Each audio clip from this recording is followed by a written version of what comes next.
cave. Quick look.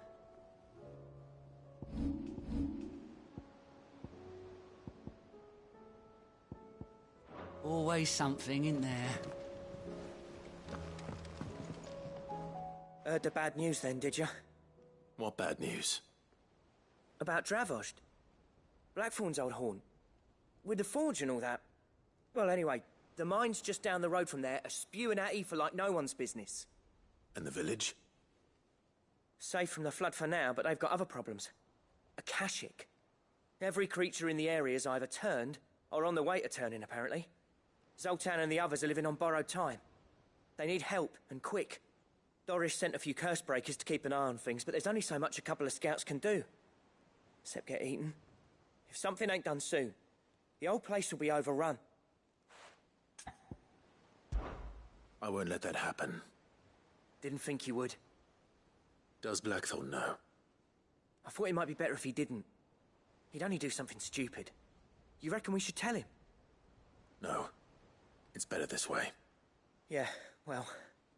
I can't stand about knowing what's happening out there, so I'm off. I'll see you in Dravost.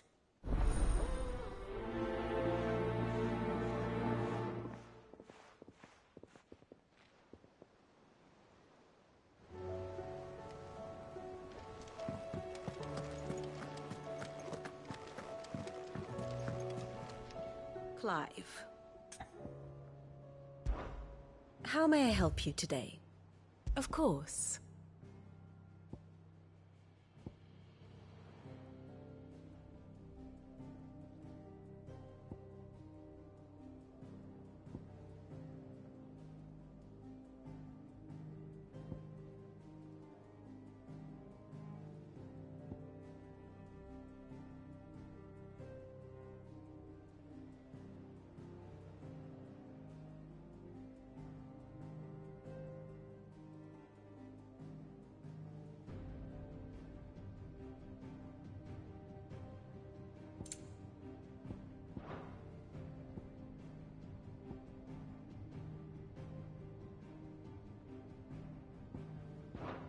Thus ends today's lesson.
Miss, can we read Miss Editor's story for our lesson today?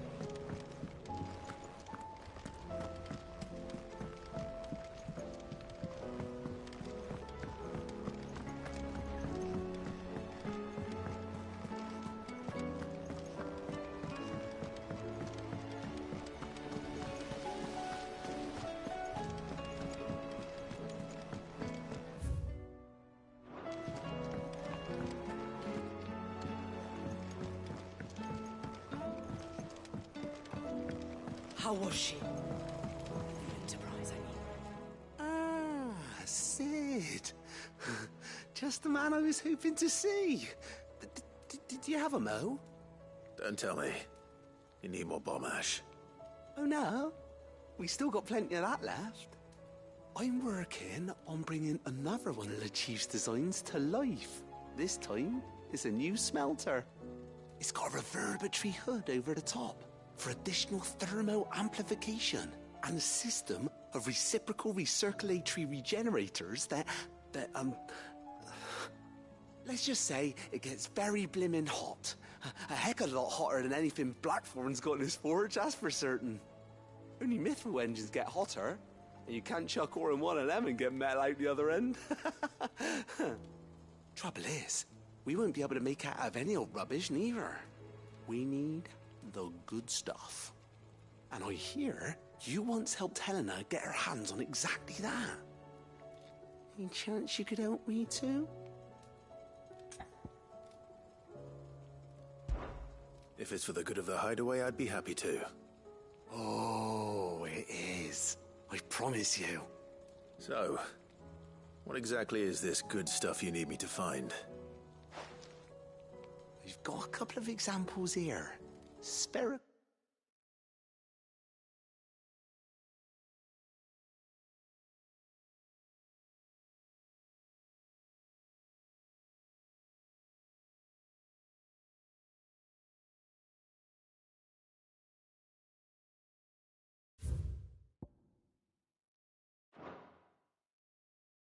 Echoes, we call them.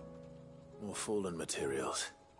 So this smelter is similar to the Mithril engine in more ways than one. That's right. They're a bit like the thermal helms. Fallen ceramics deal with heat like nothing else, see?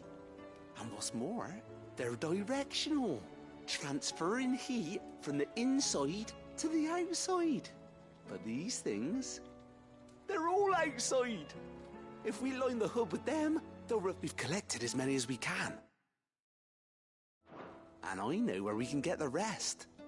Trouble is, they're all watched over by their bigger, uglier cousins. So you want me to visit some ruins, destroy some echoes, and bring back the spheres they're guarding? That's it in a nutshell, yeah. We're only 3 short, mind. And we know exactly where they are. There's one up Amber Way, in that ruin that they call Lost Plume, and another in the Silent South, over in Dalmekia. Last one is in the ruins of Advent, which is in the Empire. All right then. Wish me luck. It'll do. I'll be keeping all my fingers and toes crossed.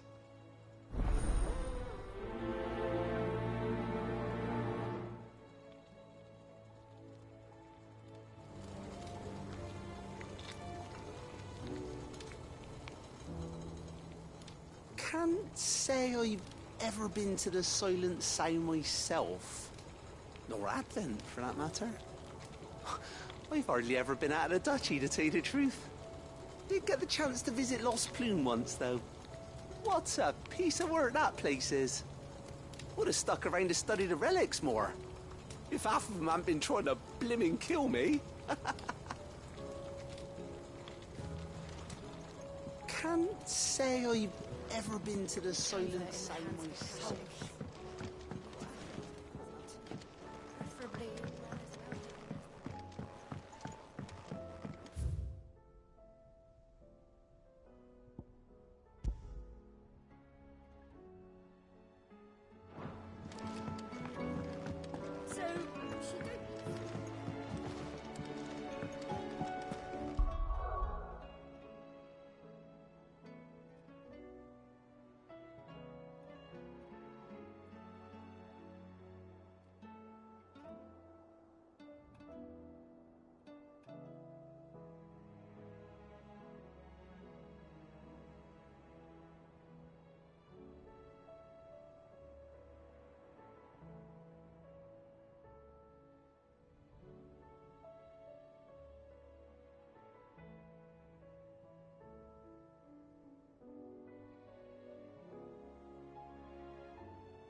Don't tell me we've run out of papio nuts and all. To what do I owe the honor? Yeah. The weight of all that shit.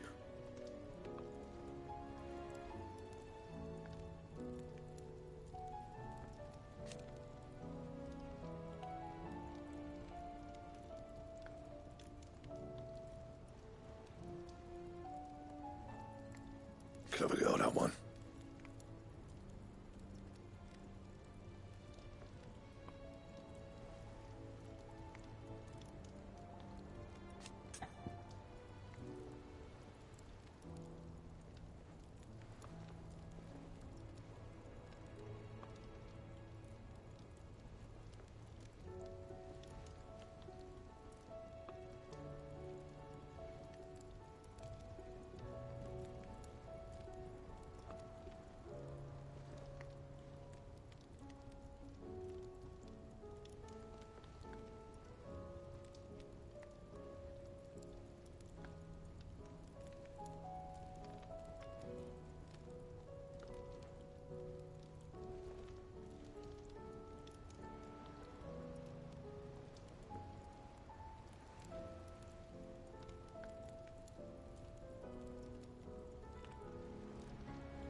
What do you want?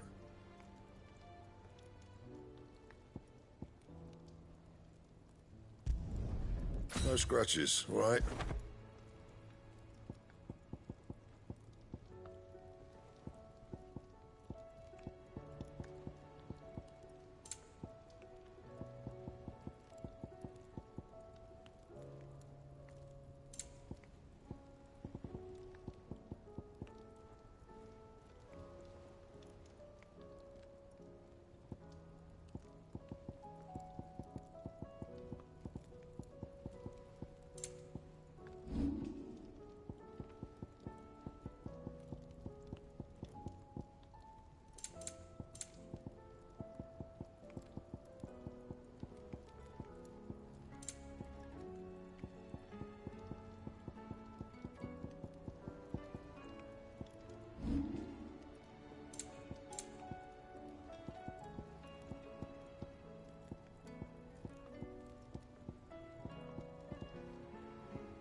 And?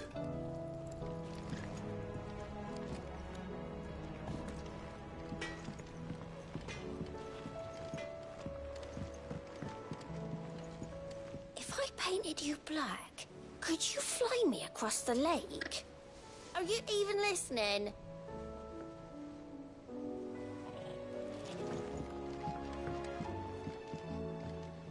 Oh, be careful out there.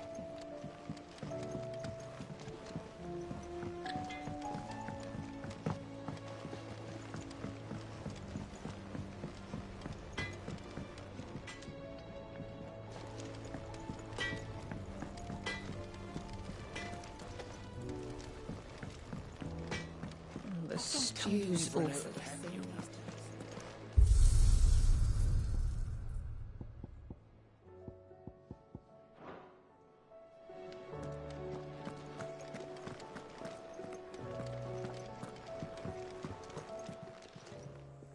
Clive. If you're gonna buy something, be quick about it.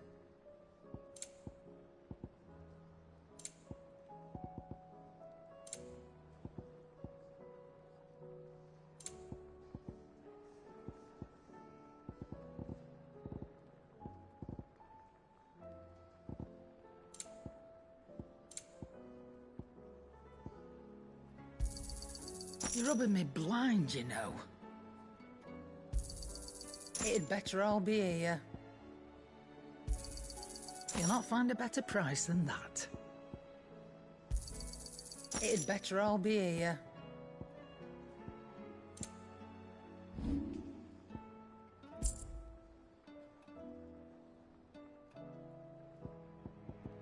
Come again. Or don't. I'm not much bothered either way. Trouble with your gear, or... What do you want?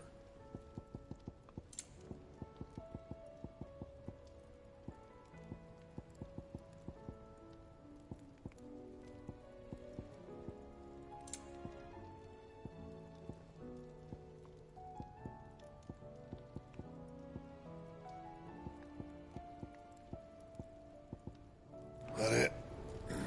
Fine.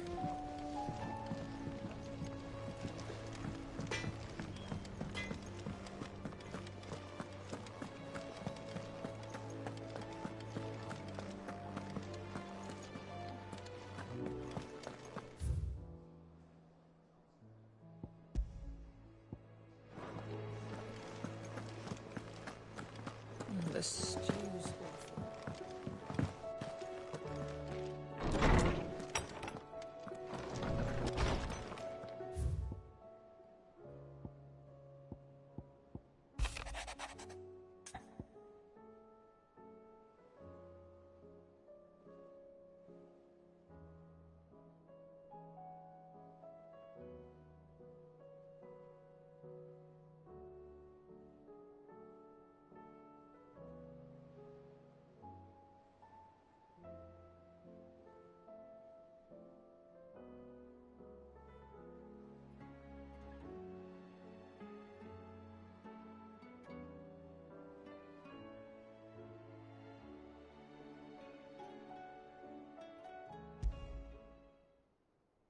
There's no way of knowing if Doris will confide in me, but I can speak to her at least.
Thank goodness Sid made it home safely. His brother didn't look all that well, though.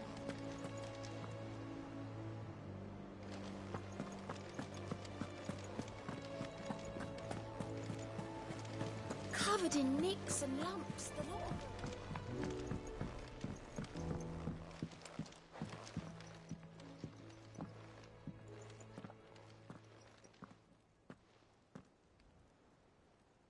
Where are you? Can I help you, Sid? I'm looking for Doris. Is she here? I'm afraid not. She's at Martha's Rest on a job. My job, actually. When she heard what the mission was, she insisted on going herself. Alone. Did she? What was the mission? Following up on some new information. Once they'd settled in, the bearers you helped liberate in the Dragon's Eyrie were keen to talk about their imprisonment. And about their captor. The slaver Cole's team were tracking when they were attacked by the Beastmen. I'll go and find her. She's at Martha's Rest, you say? If she's not moved on already, yes. I hope everything's all right. Why would Doris insist on going alone? Maybe Cole was right to be worried.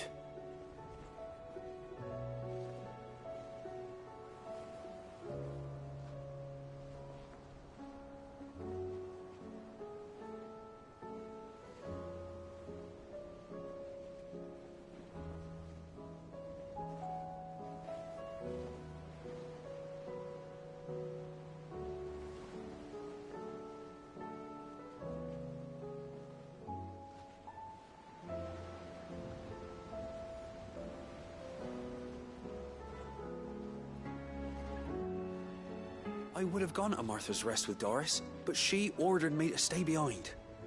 And I'm not about to start disobeying orders.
The bearer of the burning quill is within, my lord.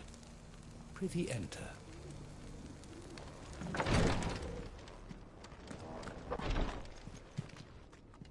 Lord Rosfield, is there aught the Undying might assist you with this day? Perhaps. My brother said that your order was helping him with his quest to uncover Ultima's origins. Have you learned anything of note since last we spoke? Little and less, I regret to report. I see. Be assured, however, that we will not rest until the truth is known. Even now, our archaeologians scour ruins in every corner of the realm for traces of Ultima's touch. Fallen ruins, I take it. Dating back as far as Phoenix Gate. Indeed.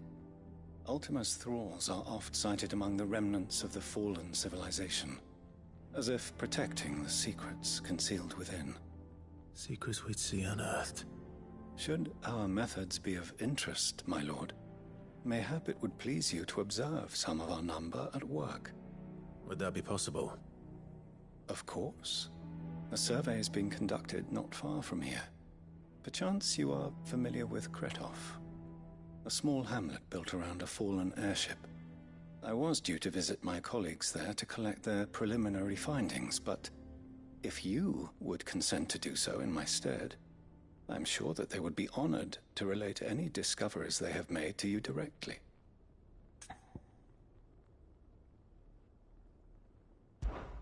All right. I'll go and meet with them. They will be most gratified, I am sure. Might I suggest you take the road through Titan's Wake? It will lead you straight to the village after but a short walk. Thank you. I will.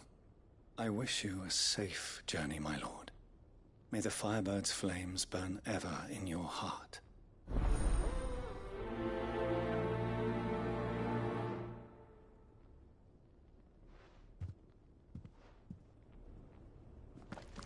My colleagues await you in Kretov, my lord. But say the word, and they will be only too glad to share their findings.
A village built around an airship.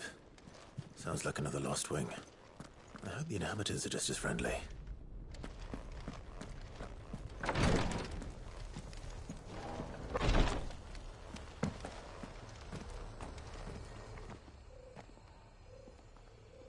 Well, this isn't at all foreboding.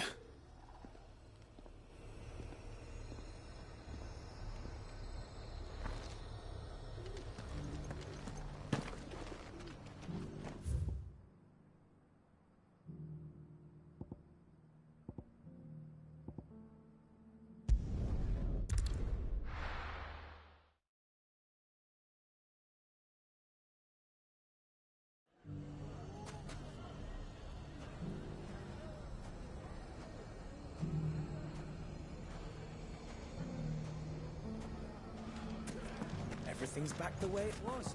Take that, you naughty thing! Clive! To what do I owe the pleasure? I just wanted to see how the town's been faring since you brought everyone together. Since we brought everyone together, all is absolutely wonderful. Conrad and Natalie's hands remain safely away from each other's throats, and firmly at the helm. Our stores are full, and the bandits still too disorganized to raid them. Just as the good Lady Jane and Lord Underhill intended. Are you a lord? Lubor's going to be one too. They're going to make him the Lord of Dalamil, because of how he stopped all the grown-ups from fighting. It's the mayor of Dalamil, dear child, and the vote hasn't taken place just yet. But if the people wish me to lead them, I shall. And my first act will be to build a school so that menaces like you two learn not to interrupt your elders. Speaking of menaces, there may be a rather worrying one just over the horizon. May there indeed. I'm afraid the example Conrad and Natalie set in putting aside their differences and presenting a united front might have caught the bandits' attention. And they might have elected to take a similar approach. They have formed what one could call a League of Outlaws, and they grow more organized by the day. But we'll fight them all off just like last time, no matter how many of them there are. Won't we, Lubor? Of course we will. If we continue to work together, we can overcome any challenge we choose to face. The longer we avoid facing this one, the more difficult it will be, until the only way to overcome it might be to run for the hills. Our best hope is to nip these efforts at organization in the bud, by finding those ne'er-do-wells who have yet to join the cause, and ensuring that they never do. Perhaps a certain Lord Underhill might be willing to lend us his aid once more? How could I refuse? Thank you, my lord. Victor will fill you in on the particulars. I have him stationed by the desert gate, receiving and collating reports from my scouts. Such an amenable soul. He reminds me of you. I'll go and speak with him.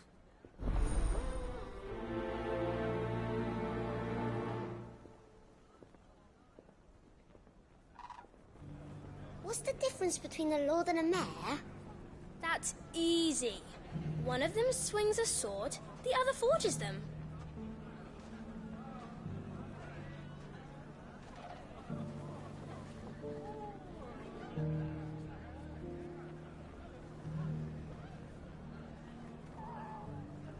Victor has been collating reports on the bandits' encampments. You'll find him by the desert gate. I'm sure if he has anything to ask of you, it will be simple enough.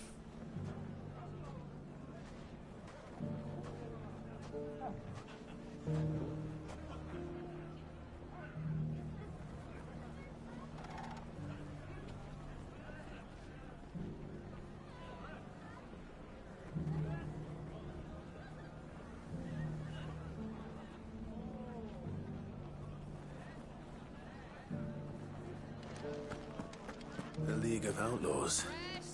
Sounds like we have some competition. Mustard and mandrake. If there's one thing we've learned over the past few moons, it's that we're stronger when we stick together. And if having a mayor can help us do that, I'm all for it.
If there's one thing we've learned over the past few moons, it's that we're stronger when we stick together.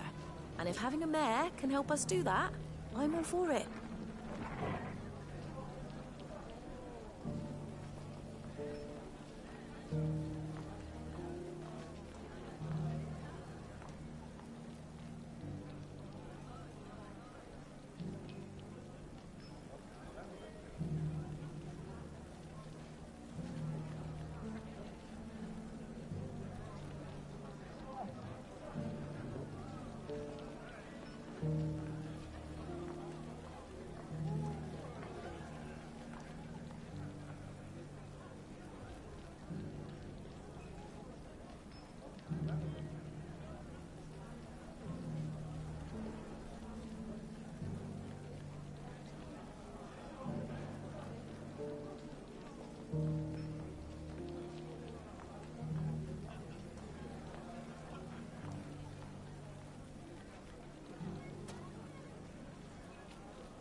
If there's one thing we've learned over the past few moons, it's that we're stronger when we stick together. And if having a mayor can help us do that, I'm all for it.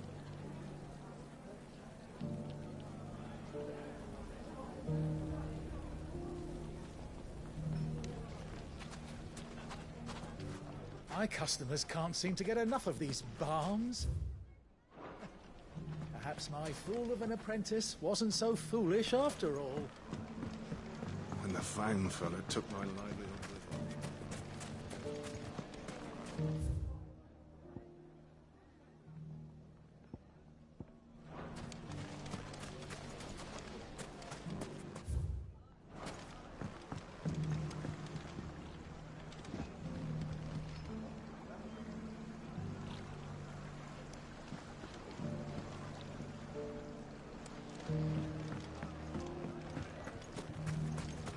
Mustard and mandrakes. Everything's back the way it was. I don't know how they... Seen before.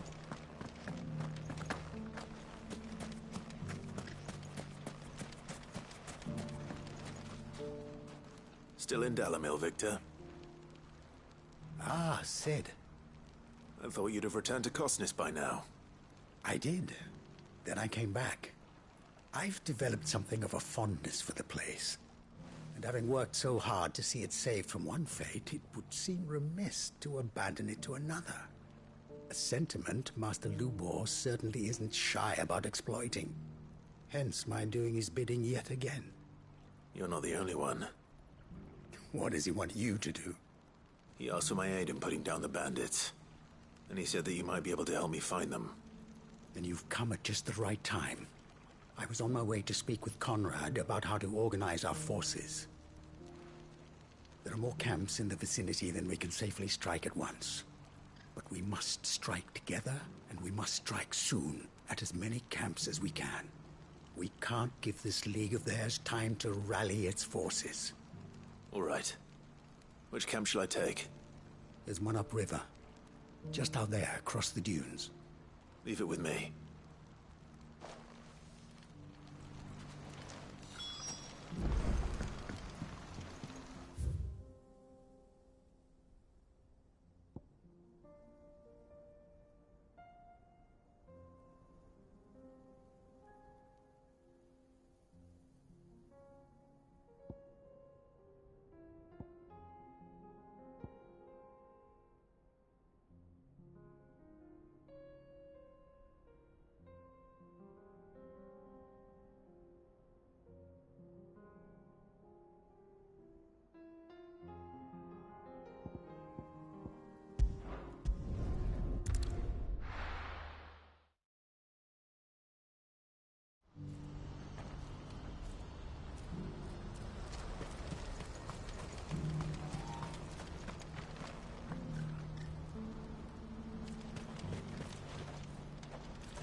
What's happened?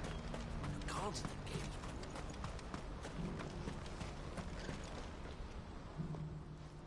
Ah, Clive. You'll be pleased to know that the negotiations are progressing well. That is good news. Yes. Our comrade in Randala has just sent word that the contract should be signed very soon.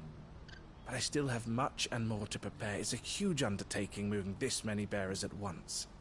You couldn't do me a quick favor, could you? What is it this time?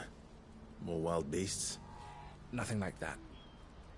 I just need you to go over to the caravans and ask El how long we have until the bearers arrive. Find out exactly how much faster I need to get all these supplies moved. All right. I'll go and ask. Thanks, Clive. I owe you one.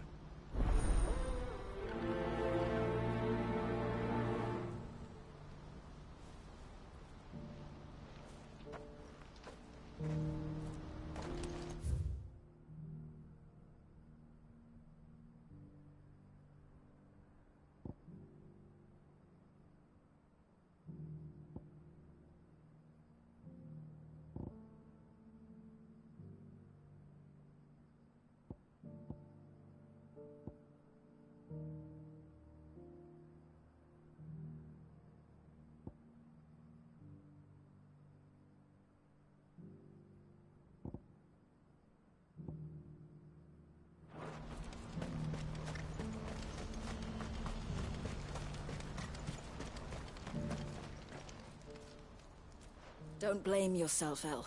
This is their fault, not yours. I know, but... No buts about it, all right?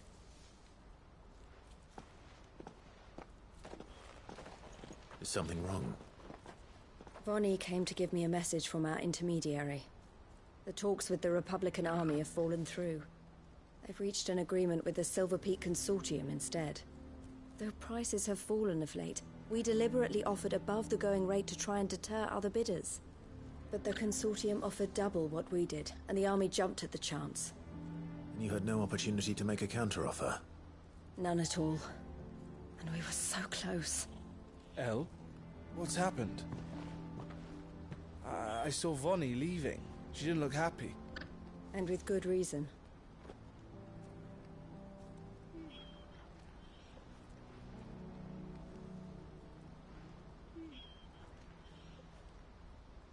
But I thought we were the only ones the Fist were speaking to about the bearers. How did the Consortium even find out about this? It's not so surprising.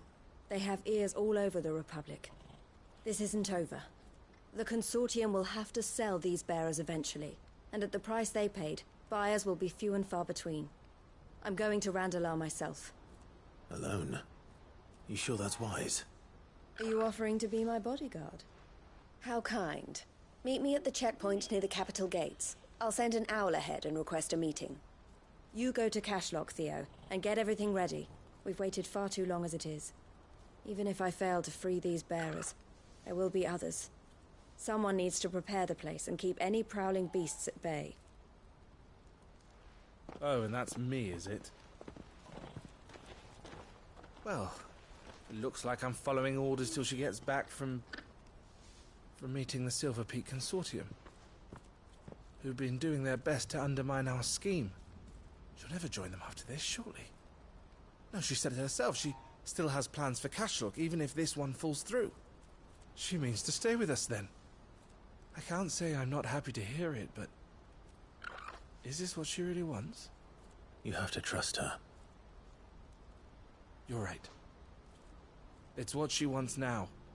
And if Elle's off fighting for the cause, I should do my part too. So I bid you farewell and safe travels, my friend. I'll gather my men and leave for Cashlock. We'll make sure the place is well stocked and defended. You go to Randalar and see if you can stop my sister biting the Consortium's heads off. If she won't consider her prospects, someone has to. I'll do my best.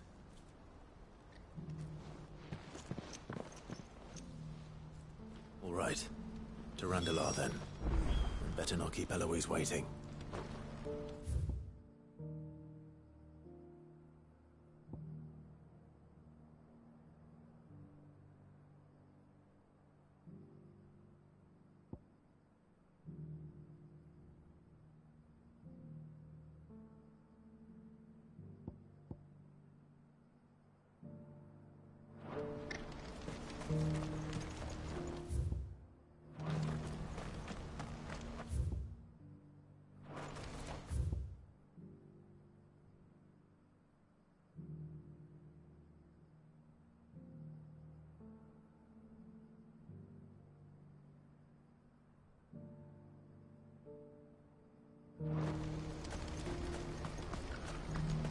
What's happened?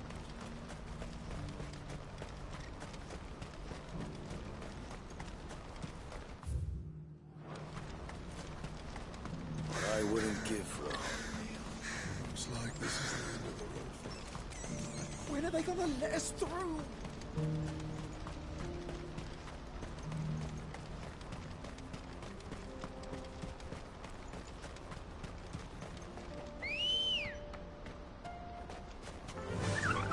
Yeah!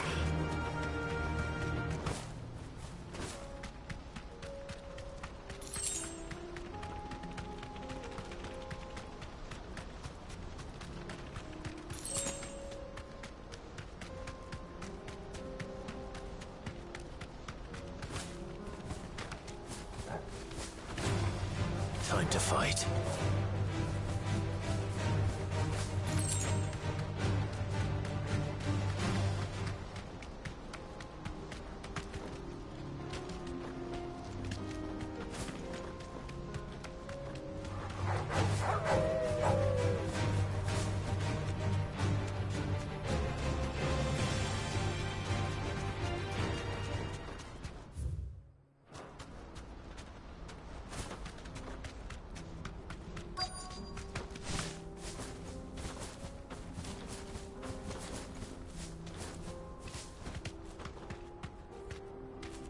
Straight home now.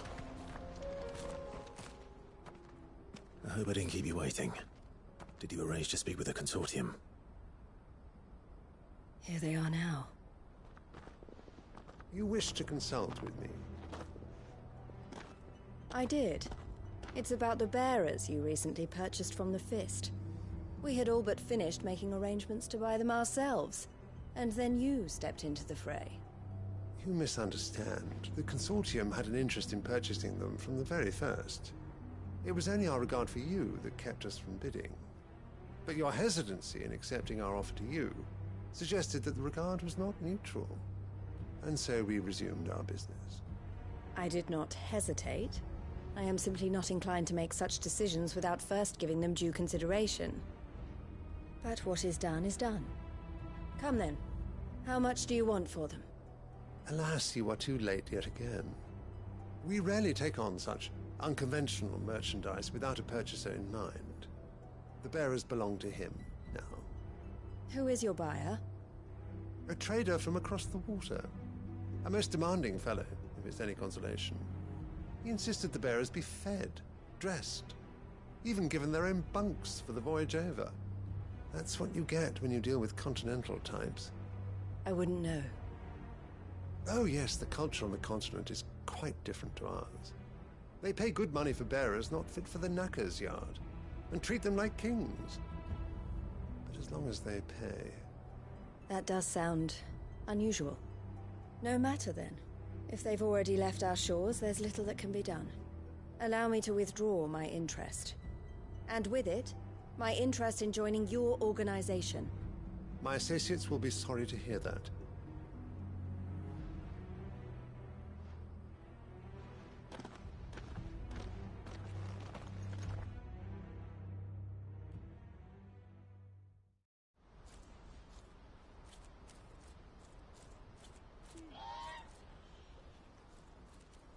I'm sorry you weren't able to save them. As am I. But I only have myself to blame. He was right, you see. The Silver Peak Consortium did intend to buy those bearers before I did. Their representative hinted at a possible purchase when he came to recruit me. I feigned interest in joining them in the hope he might be encouraged to tell me more. And he did just that. As soon as he left, I sent my own offer to Randalar. So you never... No. I entertained the Consortium's proposal solely so I could learn more about those bearers. But I was a fool to think they wouldn't find out. I knew exactly who I was dealing with. You tried. I did.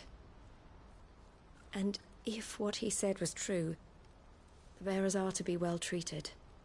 Which is something, at least. But they deserved more. I wanted so badly to see them freed. Eloise! Eloise! Word from Cashlock. The village is under attack.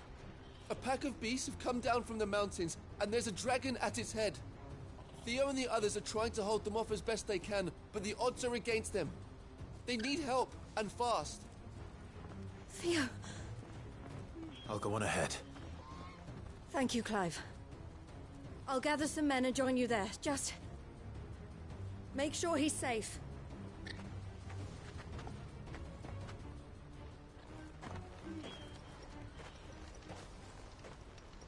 Hold on, Theo. I'm coming.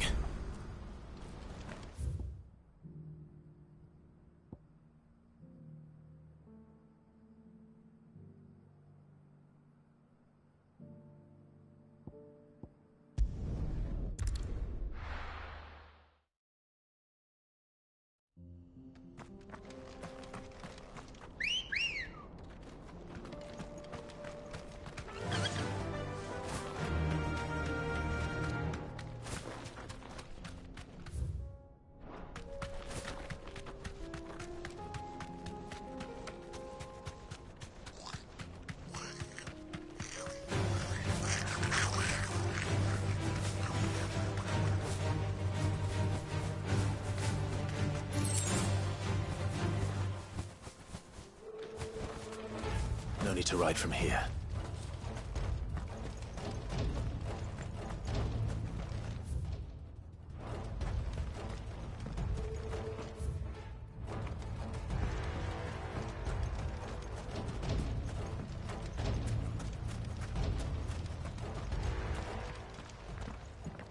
Where's Theodore? Upriver! He led the dragon that way to keep it from the village, but the whole area's flooded with ether. We just have to pray he makes it out in one piece. I can do better than that. Torgal, with me.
It's over.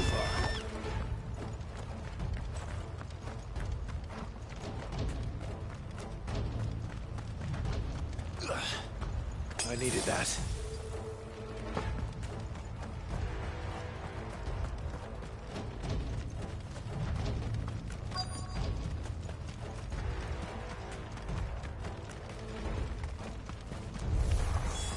Damn it. The ether's too thick. These creatures have already turned.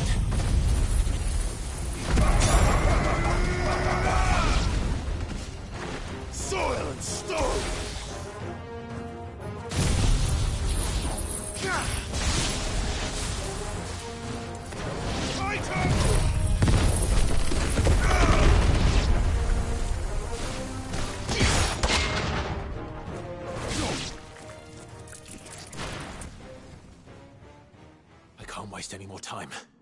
I need to find Theodore before that dragon does.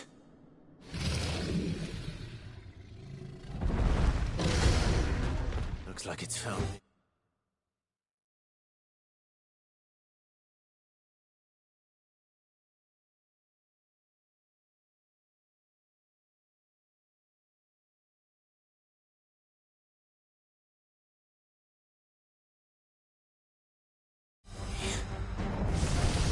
This thing's turned as well. This isn't going to be easy.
Theodore, you had me worried for...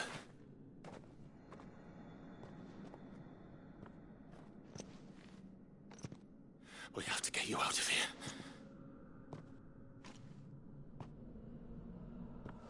I think it might be a little too late for that.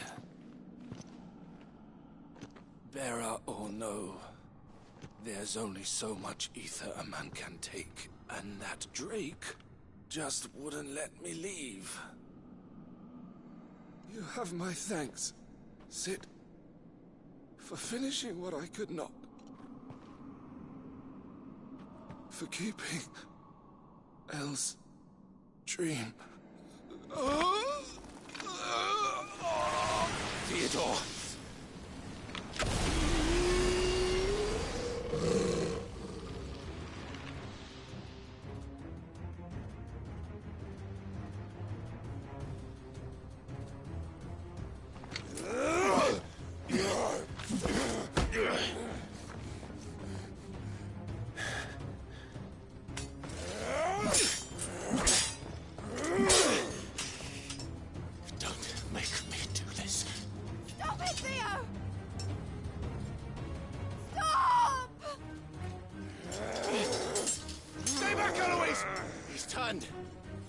So will you!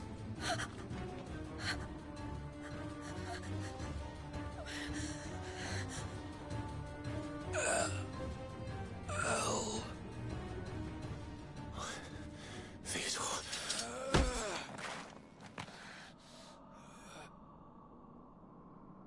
Take care of my sister. Theodore. Wait. Goodbye, El.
Thank you, Clive. I think I'll be all right now. That was true bravery he showed. Leading the dragon away from the village like that. His first instinct was always to protect people. To put others' well-being before his own. And now he's gone. Because I sent him to that place, against his will. It wasn't against his will. He was ready to do whatever it took to show you he could stand on his own. So that you would finally be free to live your own life. To live my own life? He never could come to terms with the choice I made. What exactly happened? You once told me Theo was the first bearer you ever helped.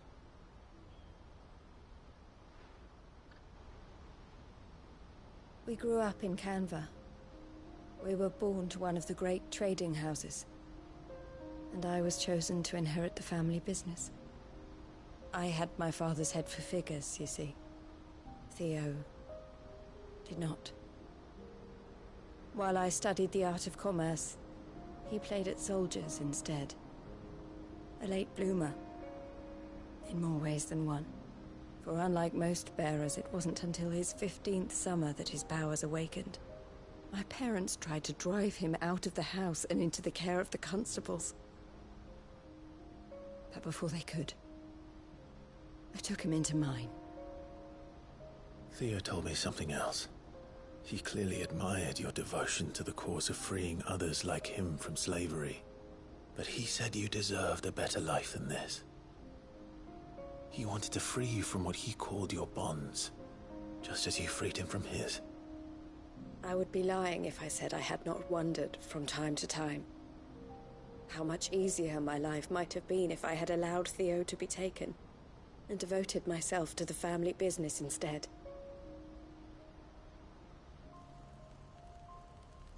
But I have never regretted the decision I made. Being with my brother meant more to me than tradition or reputation. I only had to look at him to remind myself of that night and the choice I made and the fact that I would make the same choice again in a heartbeat.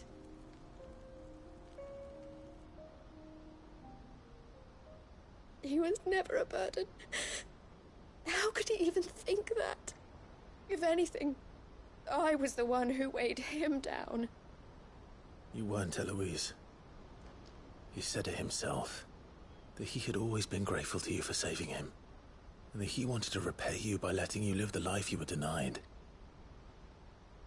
Neither you nor Theo weighed each other down. You loved one another. You did whatever was necessary to continue living your lives together, and you always would have. You're right. All I ever wanted, all I ever did, it was so we could be together. Oh, Theo, why did you have to...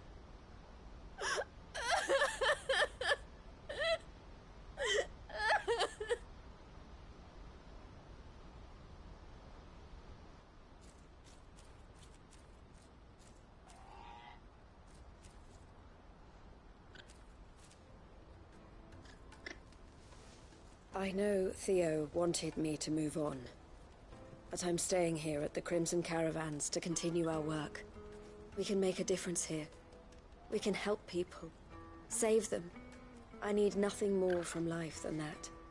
So I'll carry on doing what we do, ensuring that goods, people, bearers get where they need to be, bringing smiles to people's faces just like we always have, and to Theo's, wherever he is. This is the life I have chosen, the life I will always choose. I've made a choice of my own, to continue helping you however I can, whenever you need it. Thank you, Clive. Let's go on together, then. For Theodore.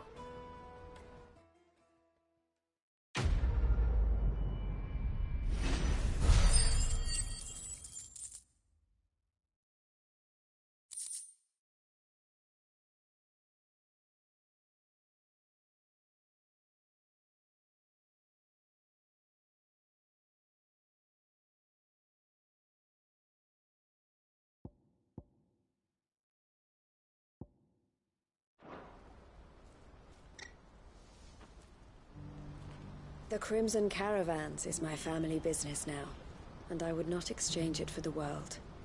I brought Theo here to be safe, and I have never looked back since.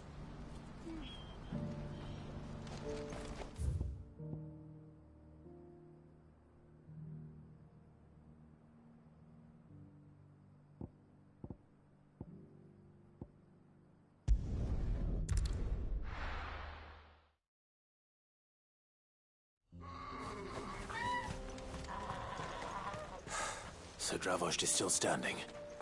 For now, at least. If you can swing a hammer, you can swing a sword.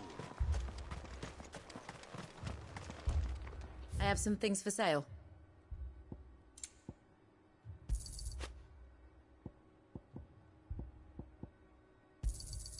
Here you are.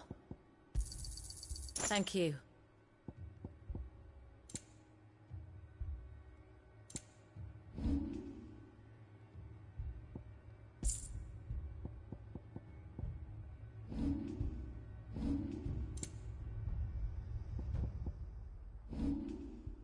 Farewell, traveller.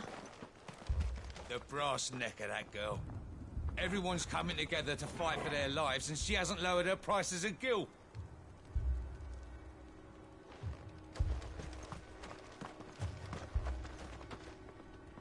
Clive! You're here! And the Akashic? Mostly off to the north still. But I spoke to Doris's scouts, and it turns out things are worse than I thought. There's swarms of them out there. Told old Snotty to be ready to seal the north gate. That should buy us some time if we need it. Enough for the villagers to barricade themselves inside their homes, at least. Well done. Welcome back, Sid. I'd never have guessed, you know. Not if August hadn't let slip. Who'd have thought that the savior of Dravost would turn out to be the realm's most infamous outlaw? Keen to help us out again? I am.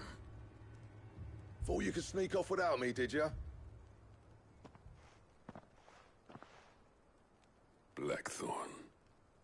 Oh, What are you doing here? One of the scouts couldn't keep his voice down. Unlike my best mate who didn't think I deserved to know. Zoltan, how long's it been? Long enough for us two to turn into a pair of old codgers, I see. That your idea of an apology? Prick. Don't listen to him. You only did what you thought was best. For the village and that. I did, yeah. But that ain't the whole of it. Vulcan, our master, didn't leave the chiefdom to the two of us. He left it to me. The best blacksmith in Dravost, barring himself, of course. Bloody stupid tradition, in my opinion. If someone's got talent, you should let them practice their craft, not ask them to settle petty feuds and barter for grain. Our master wasted half his life that way. I wasn't about to let that happen to me. So you wasted half of mine instead. You're what Dravost needed. Under me and my precious ideals, this place wouldn't have lasted a year. So I left to devote myself to the work and spare you lot the consequences. I may be a selfish prick, but I only did what I felt I had to. What you had to do was your duty! Even if it meant we all starved? Enough. This is no time for bickering. You can finish beating each other up once Dravost is safe. Fine. I've said my piece anyway. Yeah. So have I. Sorry, Clive. I shouldn't have stuck my nose in. We're short enough on time as it is. Still, give us a mo, would you? I need to get my head straight before any of them Akashic try to bite it off.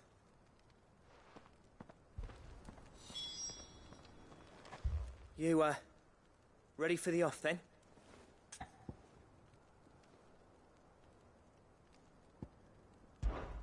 Cheers, Clive. I won't be long now. Honest. Prick or not, I won't abandon Dravost to a swarm of Akashic. Just say the word. The villagers know to keep out of sight when the fighting starts.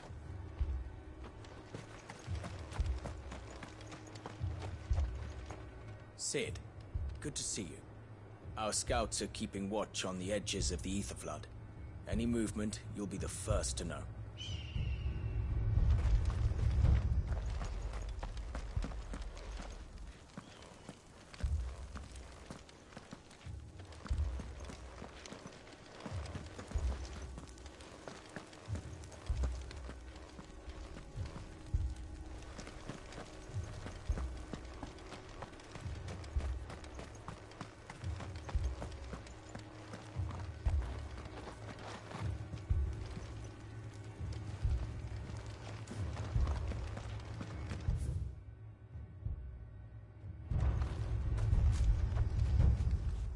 You,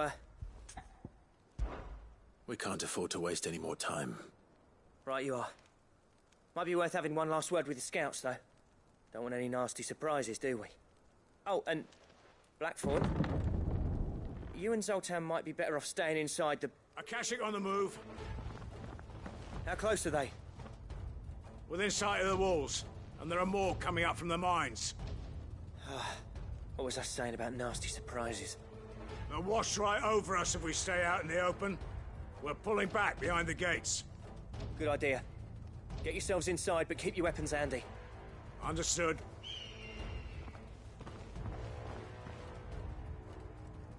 I'm prepared to fight if I have to. Well, let's hope you don't. That's our job. Once the scouts are inside, order your men to barricade the gates. No heroic last stands, you hear me? No fighting at all if you can help it. August's right. I've seen what Akashic beasts can do to armor. The people here are tough and willing, but they ain't equipped to face what's coming. I'm going out there. Start work on the gate as soon as I've left. I'll give you as much time as I can. And if they kill you? You evacuate. But it won't come to that. I promise. You'd better be right. Take good care of Dravost till I get back. Leave it to me. And give those things what for, yeah?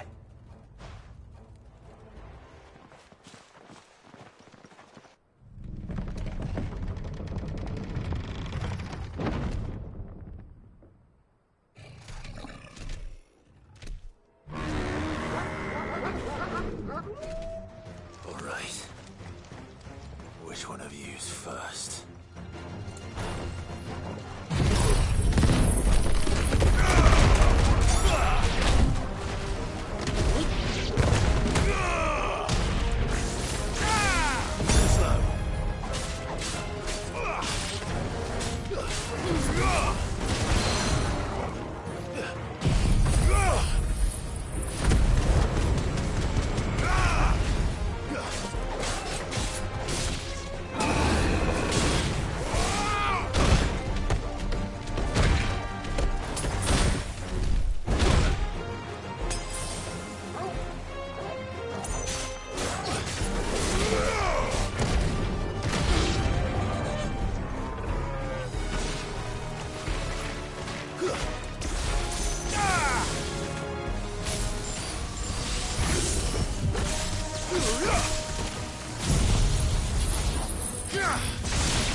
Is that it?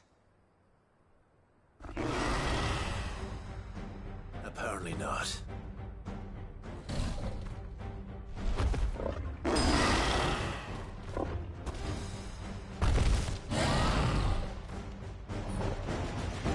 not getting past me.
Enough!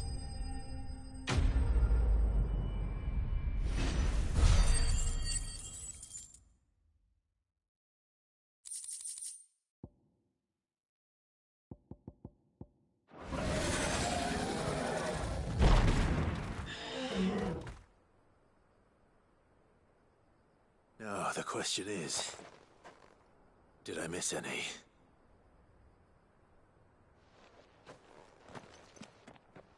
Man alive! You're still in one piece! I slew as many as I could. As many as I could, he says. The old bleeding lot, more like it. Well, almost.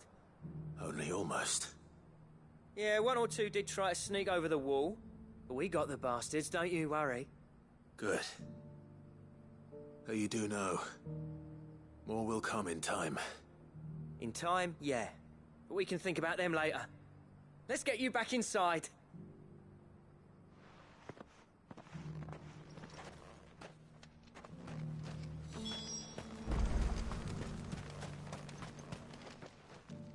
Sid!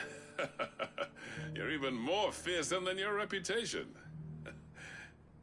Enough to give those Akashic monsters nightmares.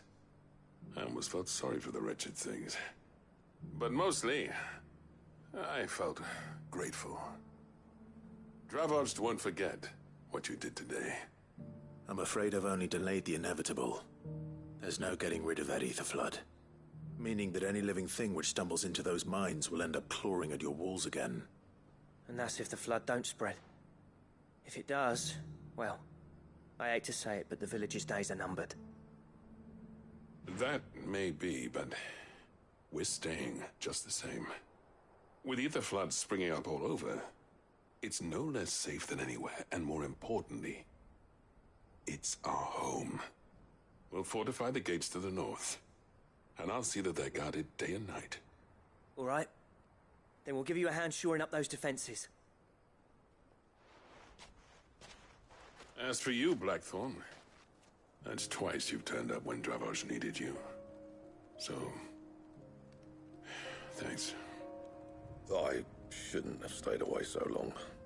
And I shouldn't have left without talking it over with you first. Too bloody right you shouldn't. Though I doubt I'd have listened. I always envied you. How you made everything look so easy when, for me, it was anything but. You leaving gave me the perfect excuse to hate you.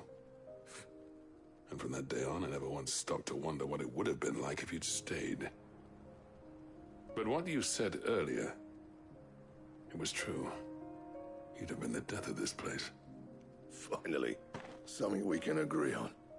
I hope you see the sense of it eventually. You kept this place alive. Alive, perhaps. Wealthy even, but Dravosh isn't what it once was. Our work used to be the pride of Dalmekia. Now, we churn out the same rubbish day after day because it's easy and turns a profit. It's not about the craft anymore. I wouldn't send my sons to war wearing the shit most of our smiths are making. I've kept working, honing my skills, trying to lead by example, but no one sees the point. The average castle apprentice has as much passion for the craft as our current lot. Come back to us, Blackthorn. Remind Dravosh what a true master blacksmith looks like. I'll even man those bellows of yours if it means we can work at the same forge again. That's a kind offer. Kinder than I deserve. And I wish I could accept, but I'm needed elsewhere. There's people who trust their lives to my steel, and I daren't let them down. Fair enough. But that doesn't mean I couldn't visit from time to time. Let's see if we can't rekindle this town's passion for the craft, shall we? I'd like that. Just be sure to tell Snotty to let me in the next time I come calling, yeah? Knowing him, he'd let you in anyway. Blackthorn. The Master Smith turned outlaw, back in my good graces. I never thought I'd see the day.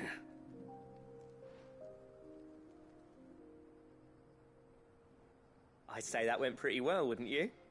Even better than I'd hoped. Sid, I've got something for you.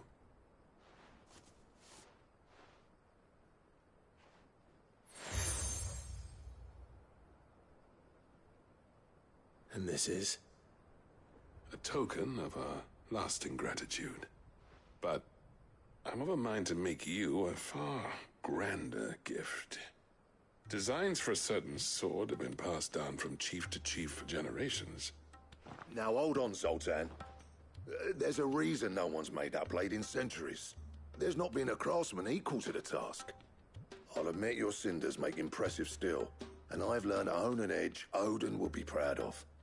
But the engravings on that thing are enough to make a jeweler cry. And they're not just for show, either. Have you forgotten what brought you back to Dravozd in the first place? A certain ring? I knew I'd never surpass you with a hammer and tongs. So I turned my hand to a different kind of metalwork. Between the two of us, I'd say we're the equal of any master craftsman ever to have graced a forge.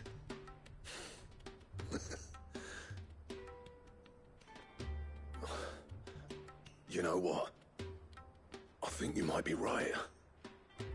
Clive, you wouldn't mind if Zoltan came back to the Hideaway, would you? He's more than welcome. As long as he can keep our secret.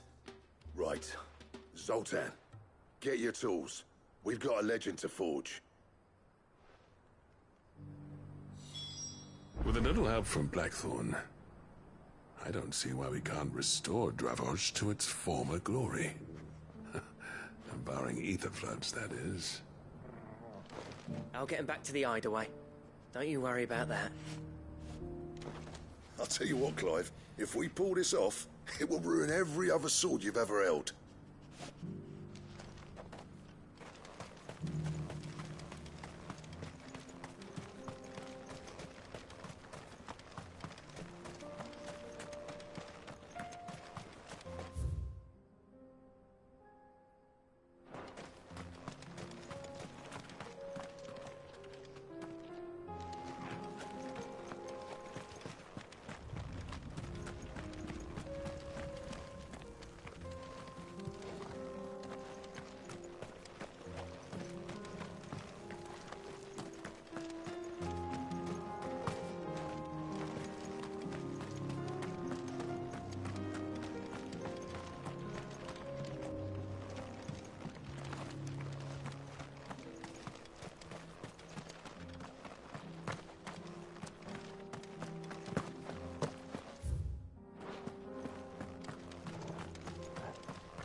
Let's go.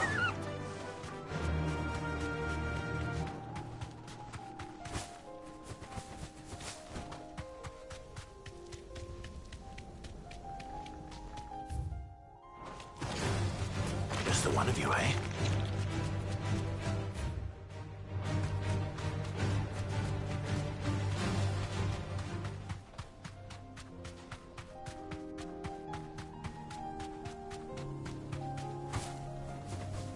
must be the Camp Victor mentioned. Come on then, Toggle. That's him! The one who killed Locke and Fingers! Take his head off!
I'd better let Victor know.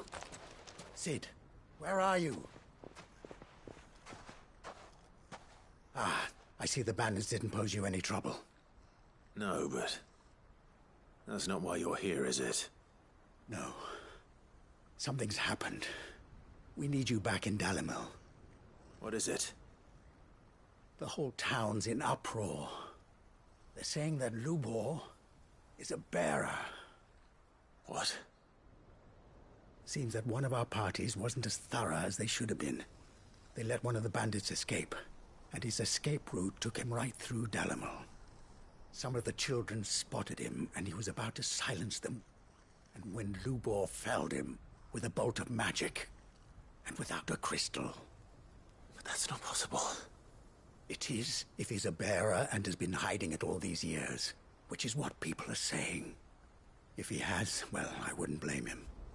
No man is branded by choice. Still, all those people see is a man who's lied to them all his life. One who was made a leader of himself when the world believed he should have been a slave.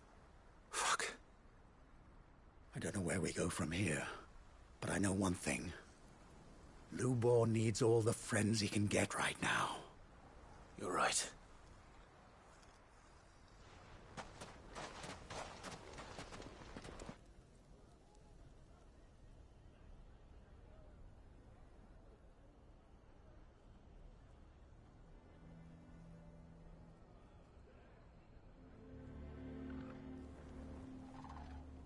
And now everyone knows.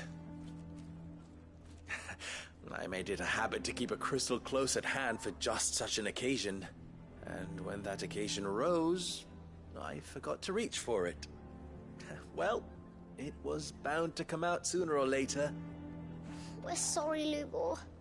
We tried to keep running, but we just couldn't anymore. There's nothing to be sorry for. I rather enjoyed playing the hero for once. All that matters to me is that you two are safe. Look at him.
Talking to his betters like it's nothing. All lies, I'll wager. Just like the ones he fed us all these years. Once people make up their minds, it's hard to change them. We need to do something, and quickly. Convince the people not to let their prejudices blind them. Convince them that nothing has changed. That their enemy lies outside these walls, not within them. You're right. We should speak to everyone. I'm glad you agree. I'll handle the townsfolk. I'm a Dalmec born and bred. They listen to me. You head to the tavern. Make Conrad and Natalie remember who Lubor really is. They know that Lubor and I are friends. I might not make for the most impartial of interlocutors. Lord Underhill of Randalar's League of Merchants, however, is a trusted and impartial mediator of note. I'll do what I can.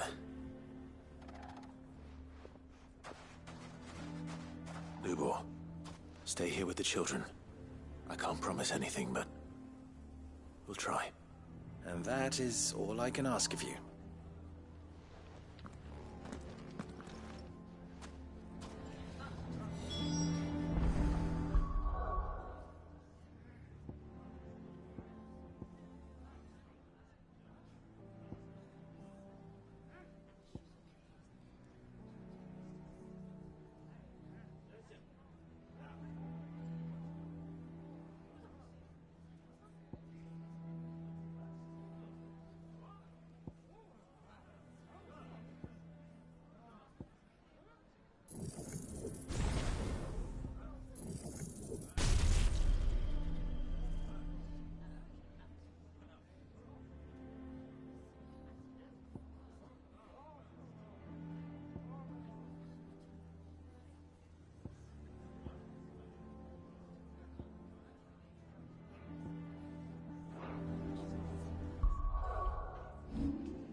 Why are you taking the bearer's side, Victor? Are you one too? You know I'm not. Just listen.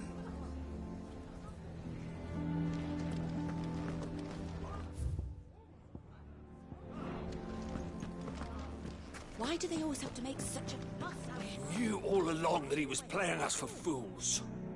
And we fell for it. We followed him. A bearer.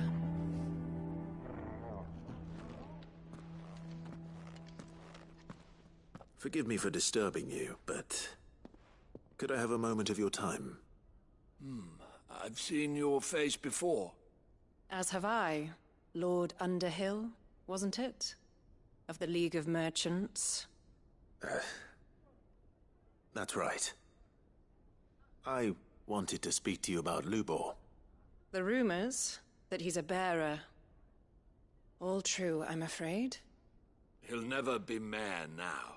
Not if I have anything to do with it. But what of his wares? Bearer or no, his steel is highly valued throughout the Republic. In this at least he's done the town a service. Might that not earn him a little leniency? Leniency? He pretended to be one of us when he was laughing behind our backs all the while. I'm sorry, my lord, but he lied to us. He lied to you. He cannot be trusted. So what do you propose? Will you drive him from his home? Close his forge? Perhaps. That is a question for the people of Dalimil, and they will thank you not to get involved.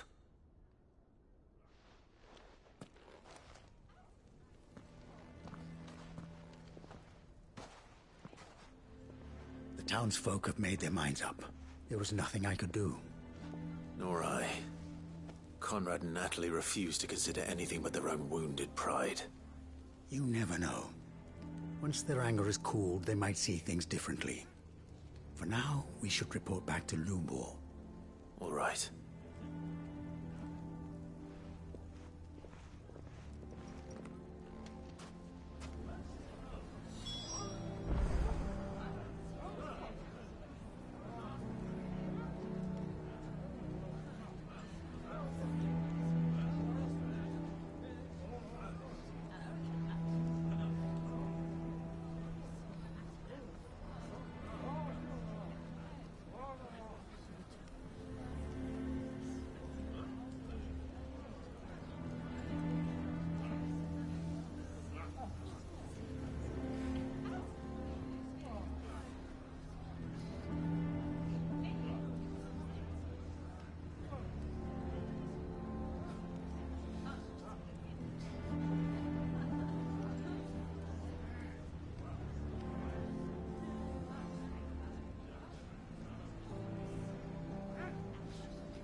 Why do they always have to make such a fuss outside? It's driving away our customers.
Why do they always have to make such a fuss outside? It's driving away our customers.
Why do they always have to make such a fuss outside? It's driving away our customers.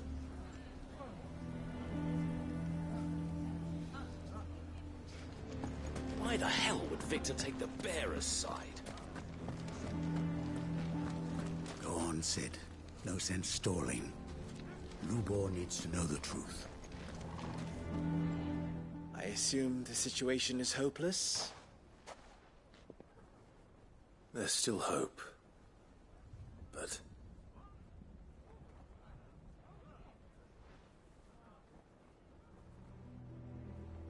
But perhaps not in this lifetime, I think it's fair to say. You mustn't think like that, Lubor. Give them time. They'll come around. We'll talk some sense into them in the end, you'll see. No, you won't.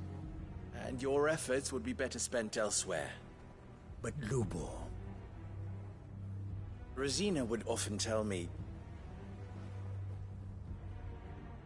that steel does not lie, that a blade is a reflection of the smith who forged it. To yourself be true, that was her point. Rather an ironic one when you consider that her life was taken with a blade of her own making.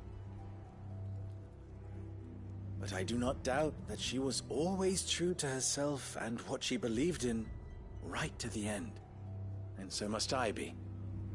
I must do what I know to be right, no matter what others might think of me. And now, I know what that is. I must embrace my new role of villain so that the people of Dalimil have something to unite against. For only united can they hope to stand against the threat that awaits them. I'll need to make a suitably dramatic exit, of course. Don't go, Lubor. You're the only one who was ever kind to us. We'll be all alone. Again. Trust me, little ones. It is for the best that I go. Not only for the town, but for you, too. How could it possibly be for the best? These children need you.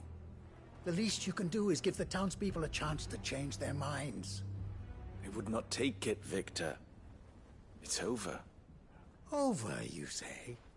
And so just like that, you're going to throw this town and these children to the wolves? I thought you were better than this. But it seems you had me fooled as well. Victor. Forget it.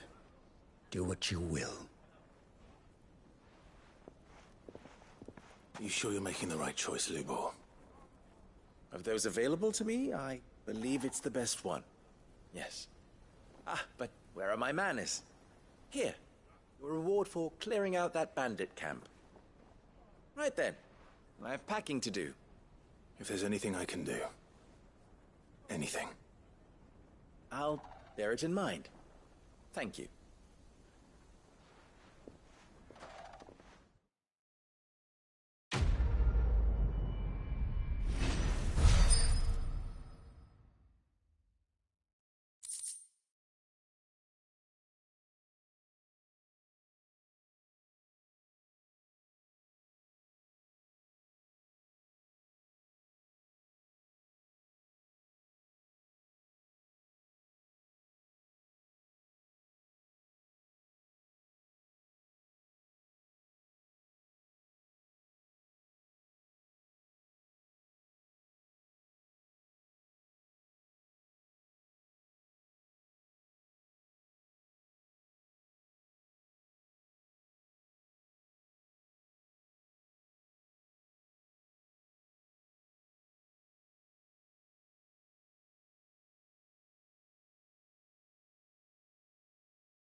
to Lubor?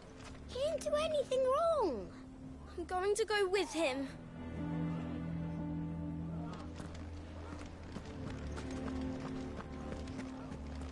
Lord Furda has ordered us to keep tracking the bandits' movements, according to Master Lubor's wishes. Though he may not have told us the full truth, Lubor's never given us any reason to doubt him.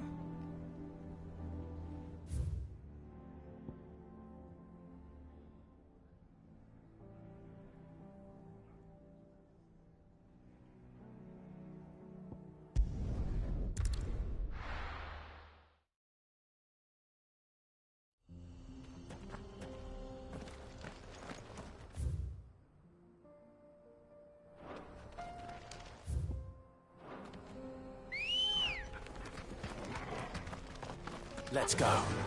Yeah!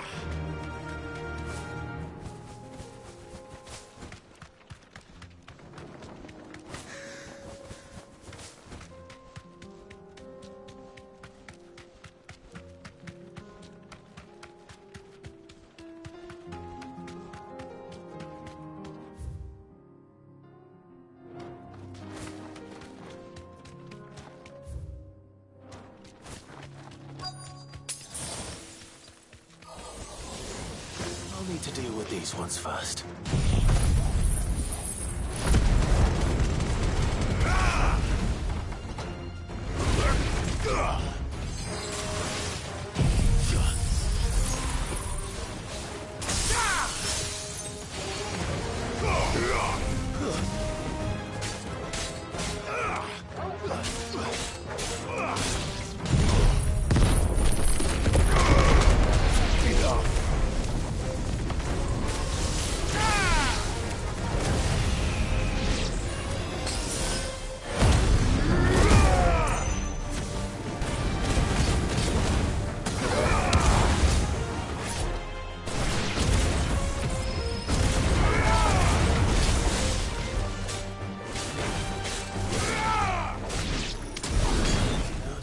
Spherical echo.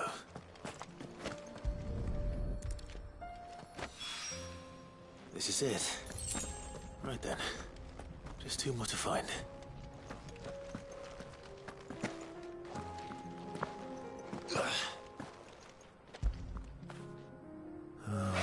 Toggle.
Ready, go?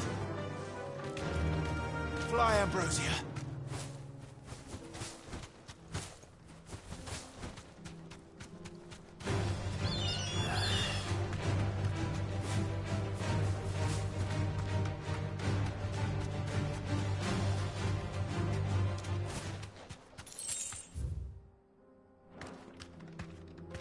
Straight home now.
Oh no.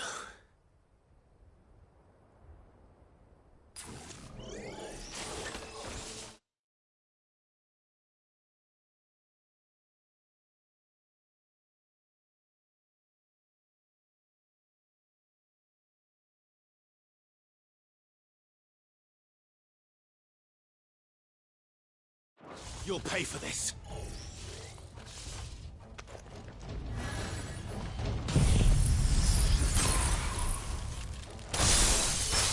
There may still be survivors.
Whatever that thing is.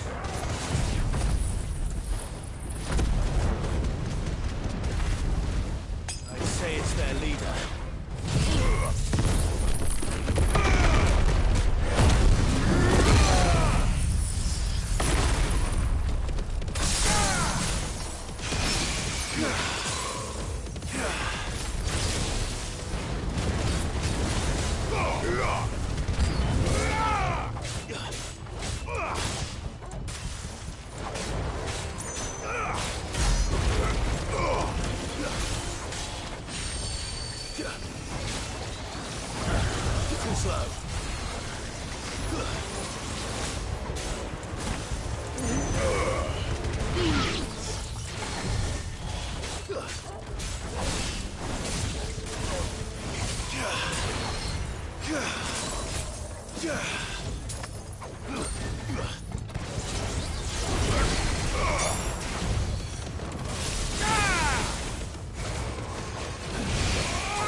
Should have stayed in the past.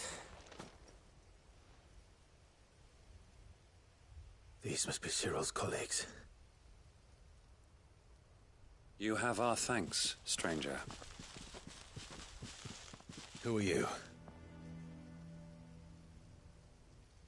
Ah, forgive me, my lord. I did not recognize you. You are Lord Rosfield, are you not? We are archaeologians, tasked with surveying this site. When the echoes appeared, our brothers here occupied their attentions. Thanks to them, and to you, we were, for a mercy, able to see our duty to its conclusion. You call that a mercy? Your brothers might still be alive if you put their safety before your duty. Surely this survey wasn't worth dying for. We are charged with uncovering Ultima's origins.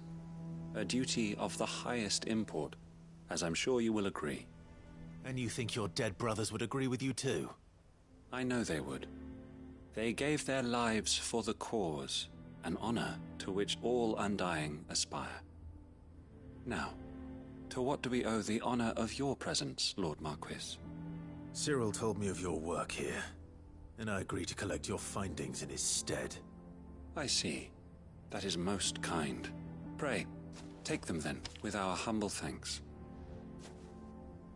May the Firebird's flame burn ever in your heart, as it does in ours.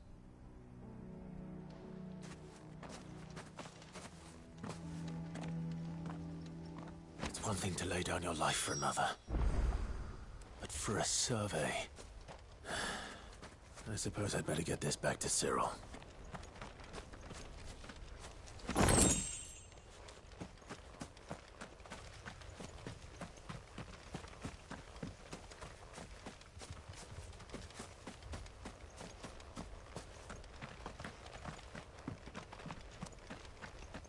Think no more of us, my lord. Only deliver our findings to the bearer of the burning quill. Think no more of us, my lord. Only deliver our...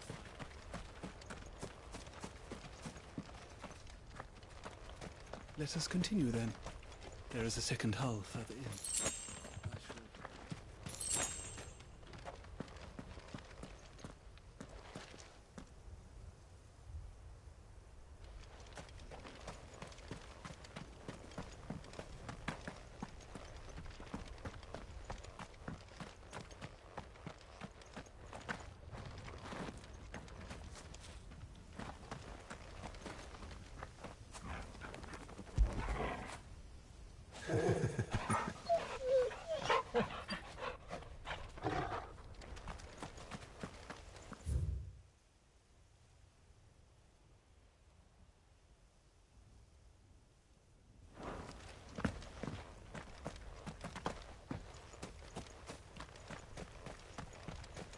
Think no more of us, my lord.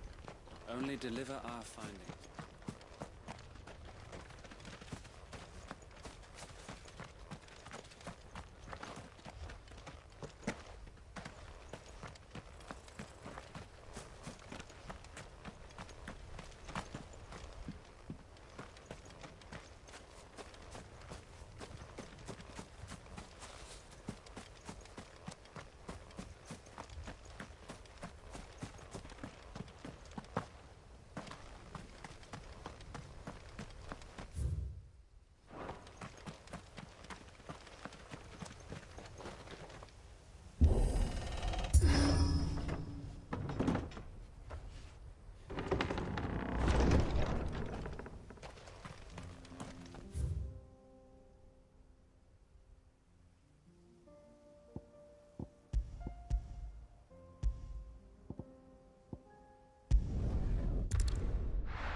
Are you buying or selling?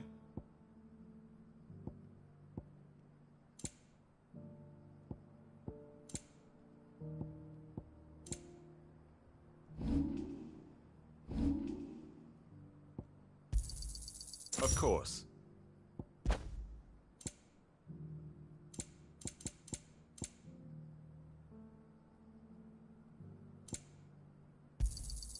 Anything else?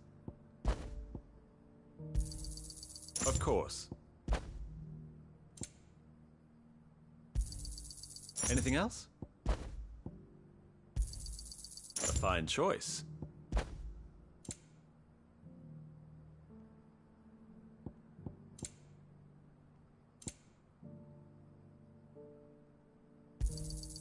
Of course. Anything else? A fine choice.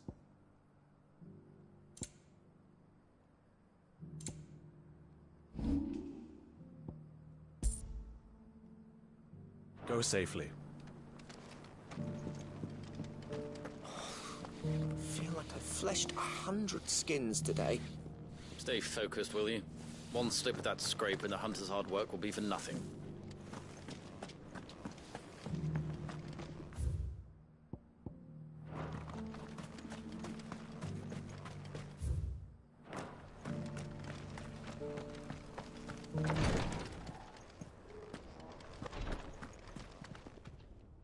Ah, you are returned, my lord. I collected your colleagues' preliminary findings. Here, take them.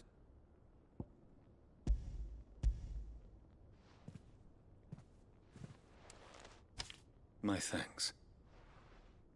I shall study them, and inform you forthwith if I discover aught that might aid you in your fight against Ultima. Cyril, your survey party suffered several losses in Kretov. Losses which could have been avoided, had the others not chosen to complete their work, instead of saving their friends. Were these your orders? No. This was their choice. Every Undying devotes his life to the service of the Phoenix. It is our sole duty, and should we die in discharging it, so be it. Even when death is avoidable. My lord, I fear that this is not a point over which it would be fruitful to argue. The Undying have served the Phoenix for countless generations, and your opinion of our methods, however earnest, is not like to change them. We live to serve the Phoenix. Our very order exists for that purpose, and that purpose alone. Cyril, I know that you and your brethren answer only to Joshua, but allow me to offer you a word of advice. It does not further the cause of the Phoenix to have his loyal followers surrender their lives without good reason. Provide your survey parties with an escort, that they might live to do their duty for years to come. Think not only of how you can serve the Phoenix, but how Joshua would want you to serve him. Please. For all our sakes. I thank you for your advice, my lord. If you will permit me to respond, our faith in his grace, Joshua Rossfield, is absolute. And we of the Undying will do what we believe is right to fulfill our duty unto him. As first shield to the Phoenix, I am sure you understand what it means to do one's duty. I do. Then we are of the same mind. And it is my hope that we may continue to do our duty together.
Doris should be somewhere nearby.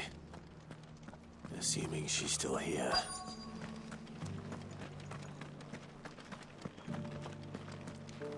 The world seems to be changing so fast lately I can hardly keep up. But what I do know is that there's more bad news than good. You can tell that just by looking at people's faces.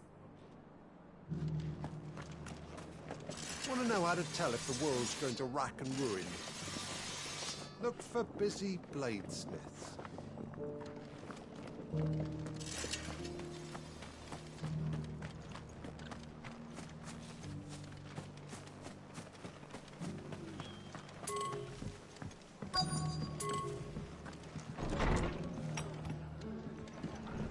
Can't say it wasn't a relief to see the better part of the Guardians finally taking their leave. Are the bearers taking well to their new homes, you know? I sometimes worry how they'll manage without me to cook and clean for them. Ah, Clive, I was just about to send for you. I'd like you to take something to Sir Wade up in Eastpool. Seeds for planting. Thought it was about time they started growing their own food. I'll keep providing them with whatever they need in the meantime, of course. But if Eastpool's going to survive, it's got to be able to fend for itself. As have those poor bearers. They've lived their whole lives in servitude, but now they're their own masters. Small wonder they ain't got the foggiest how to provide for themselves. So it's up to us to teach them. And if you're wondering why you, well, the Wagoneers taking supplies up that way have been coming back with more and more reports of Akashic around the village of late. Sir Wade's putting a brave face on it, but I think even he's starting to worry. And if he's likely to share those concerns with anyone, it's you. All right. Thanks. Wouldn't ask if I didn't have to. There. That should be enough to keep him in Gazal Greens for a few years at least. Gazal Greens? Not the most mouth-watering crop, I'll admit. But they're hardy, they grow fast, and they fill a hole. Better that than something that'll wither away at first frost. And chocobos love 'em too, which is no small thing. When I say all of us need to pull together to get Eastpool back on its feet, I mean all of us. They ain't exactly succulent, but cook 'em right and they're just about bearable. I'll take your word for it. Anyway, Sir Wade'll know what to do with them. And if he don't, well, I'll go up there and show him myself. I'm sure you will.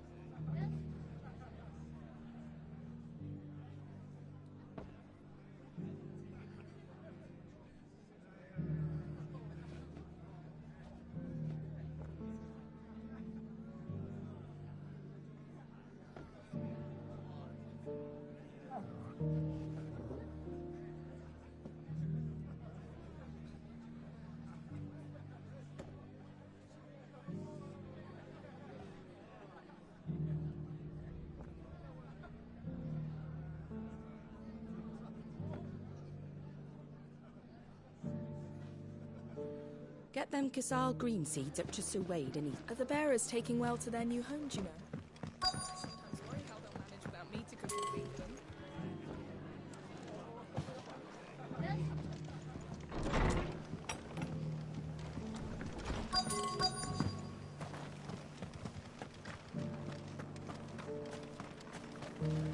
How do?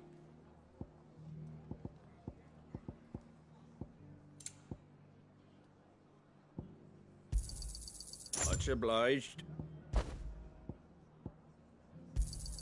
Thanks very much. There you go.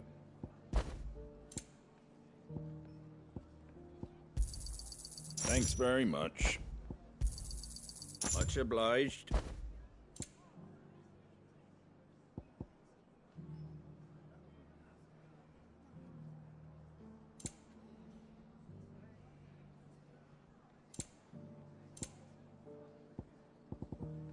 That all, is it? What are you after?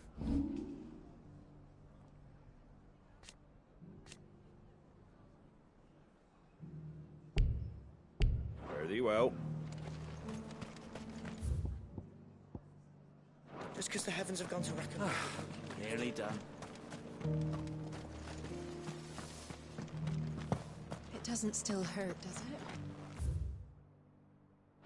Oh, 1,000 Akashic jars couldn't hurt me.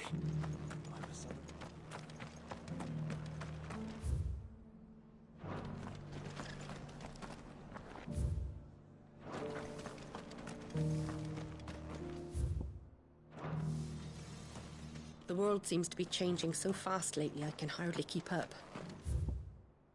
What I do know is that there's more bad news than good.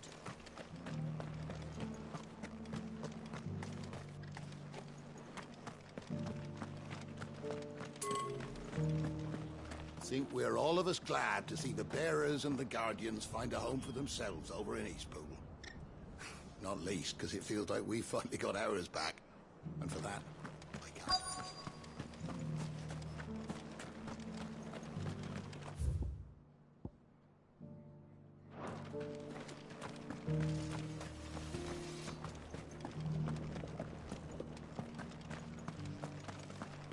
I've got greens of all shapes Looking and for shelter, sizes. are you? Colours too. Come on inside, I'll Mostly introduce you green to though.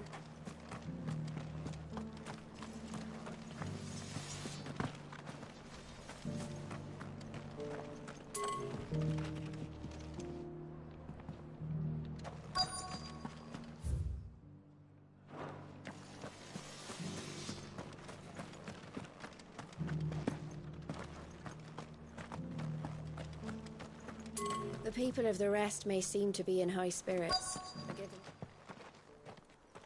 It's been a pleasure, Doris. Just like old times. I'll give your offer some thought, my lady. How goes the investigation? Sid, what brings you to Martha's Rest? You. I heard you were out here on your own, tracking our slaver. I trust you're being careful. Of course. And it had to be me. The bearers from the Dragon's Eyrie confirmed a long-held suspicion of mine that the slaver we've been tracking is an old acquaintance. She's no fool. If we'd come in force, she would have spotted us straight away, and then vanished without a trace. That was her just now, wasn't it? So, was it a fruitful reunion? I'd say so. She tried to recruit me. Seems her time in Rosaria is coming to an end. She's abducted bearers from across the region and is looking to smuggle them back into Sambrec. After her brush with those beastmen on the road to Northreach, she hired herself an Imperial escort, which she wants me to join. She's dangerous, Sid, but I think I can stop her. Then I'm going with you. I'll take care of the escort. You can see the bearers to safety. Where are they? The Baum Archers, soon to break camp. You go on ahead. I'll follow once I've sent word back to the hideaway.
She asked me to join her at the Bow Marches.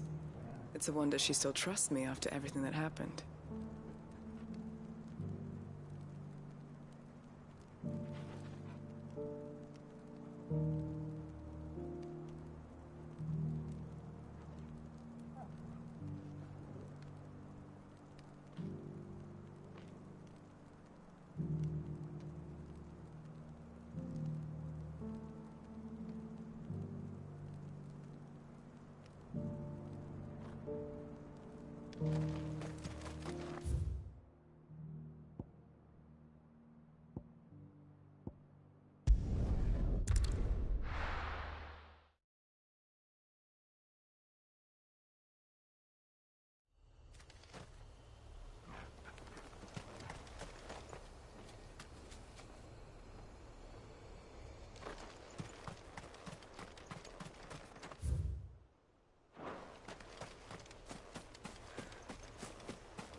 You're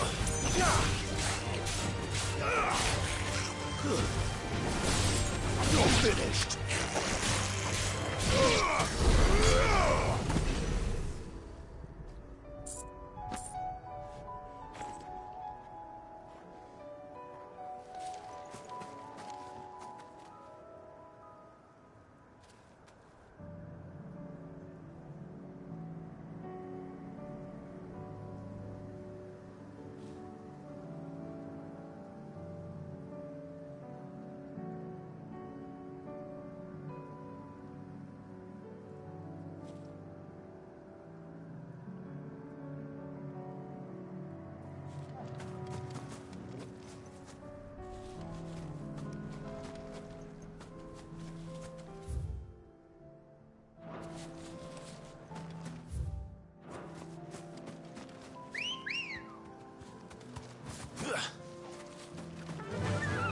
Faster!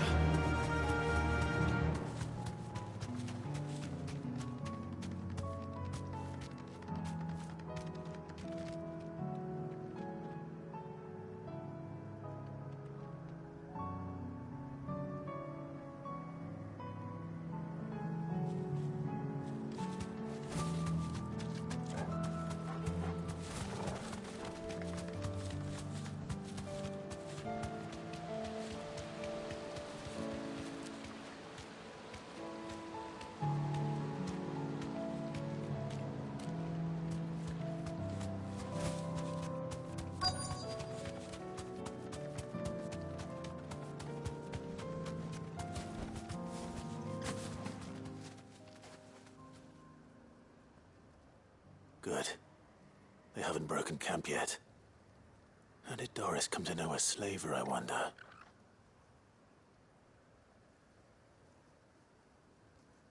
We've waited long enough. She's not coming. Ready the bearers. We're leaving. Back to civilization, is it, Mom? With all haste. Lest any of you lackwits start talking like these feckless bumpkins. I presume your men are ready. We've suffered too many delays as it is. Any more and I'll be docking your pay. Yes, Mom. Oh, but before you go, it appears we have company.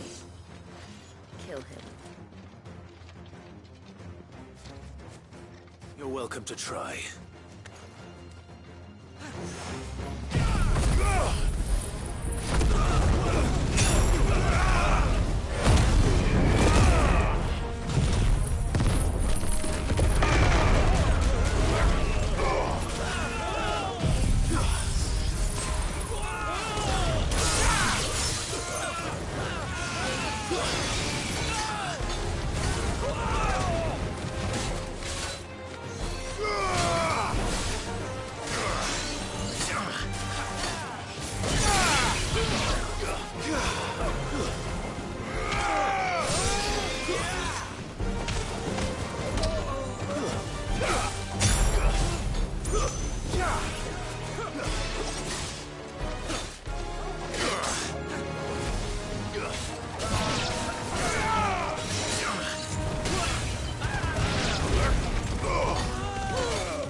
So much for your escort.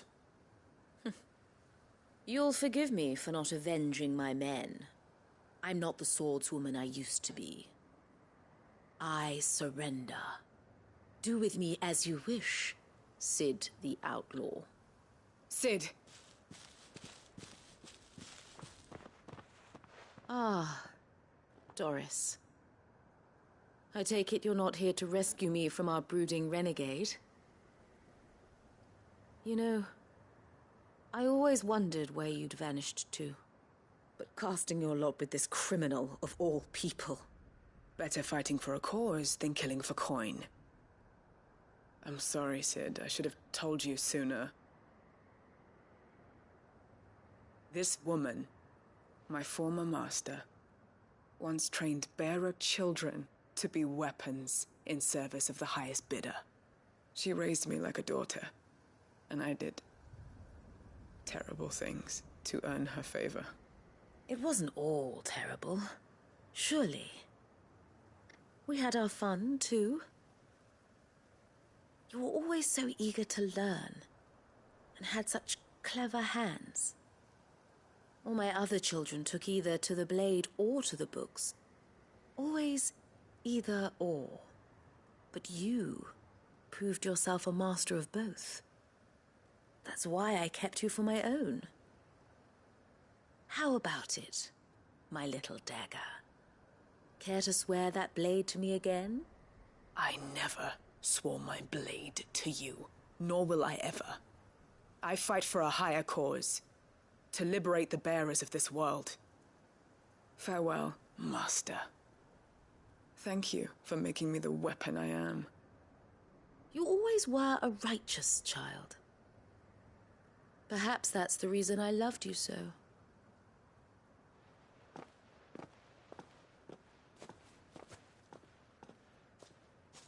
What do you want to do with her? I am not the killer she wanted me to be. Not anymore. And she no longer has friends in high places. The Dame does, though. Her connections at the Imperial Court will see that justice is done. All right. If you're certain. I am. And thank you for everything. Now, I better let these bearers know that they're safe.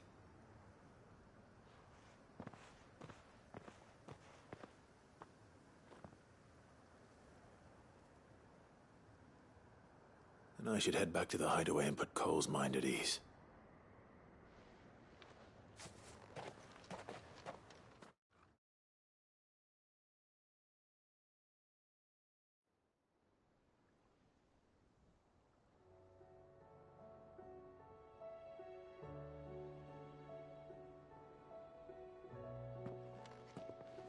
Welcome back, Sid. Doris's message just arrived. I hear you saved more bearers from being smuggled across the border. With any luck, they'll be joining us in the hideaway shortly. Oh, and your letter. You don't need to worry about Doris anymore. I'd been hoping as much. She mentioned one or two things in her report. So the slaver we'd been chasing all these months was her former master. Wish I'd known. She's been arrested, by the way, over in Sambrek. Went quietly, or so we're told.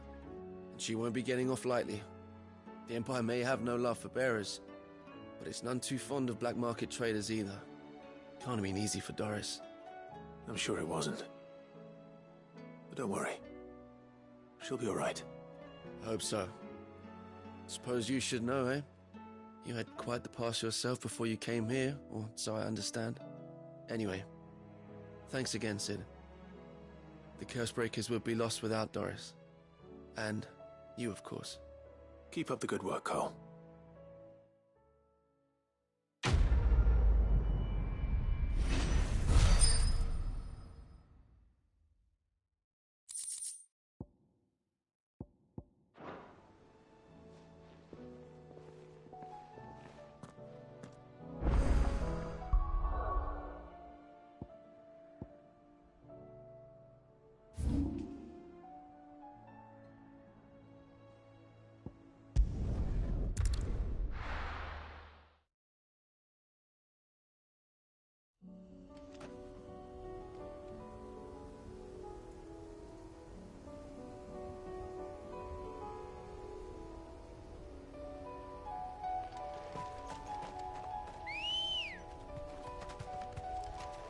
Ready, go? Faster!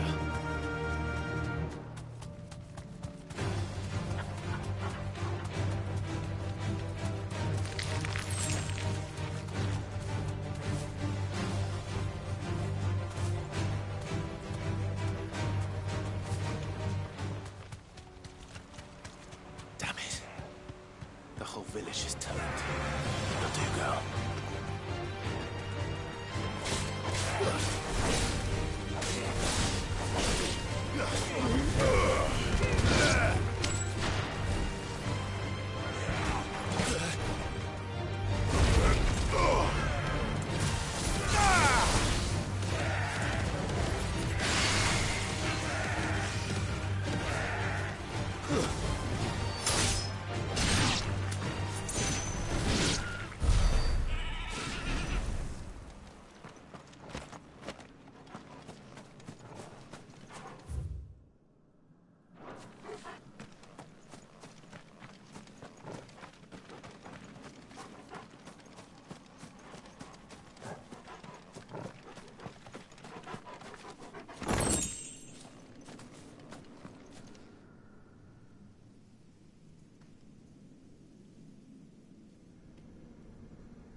Guess we're all ready.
Two down, one to go.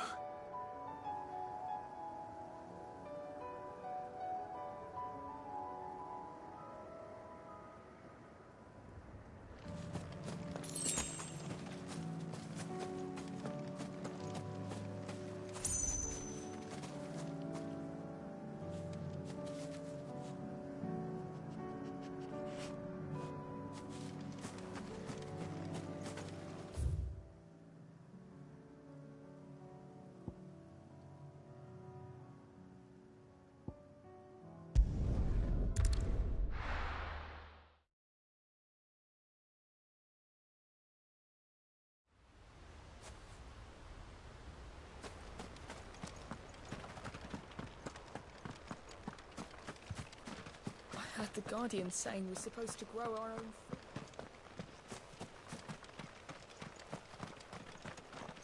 Ah, Lord Rossfield.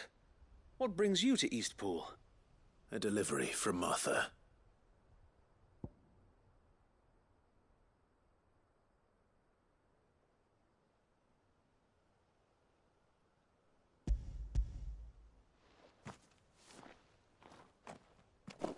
These are Gizal green seeds.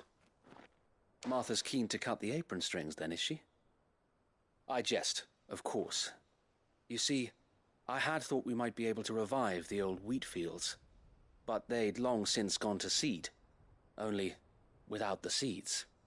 Martha was hoping he might be able to show the bearers how to plant and tend these, so that they'll be able to fend for themselves. That's not a bad idea. These bearers had only recently escaped their bonds before we brought them here. They know little of freedom, of providing for themselves and their loved ones. Unless we teach them how to live like free men, I fear that all we have achieved in bringing them here is to exchange one master for another. Not that myself and the Guardians have been the best example to them so far, subsisting almost entirely on Martha's charity as we do. It's about time we all started to provide for ourselves, bearers and Guardians alike.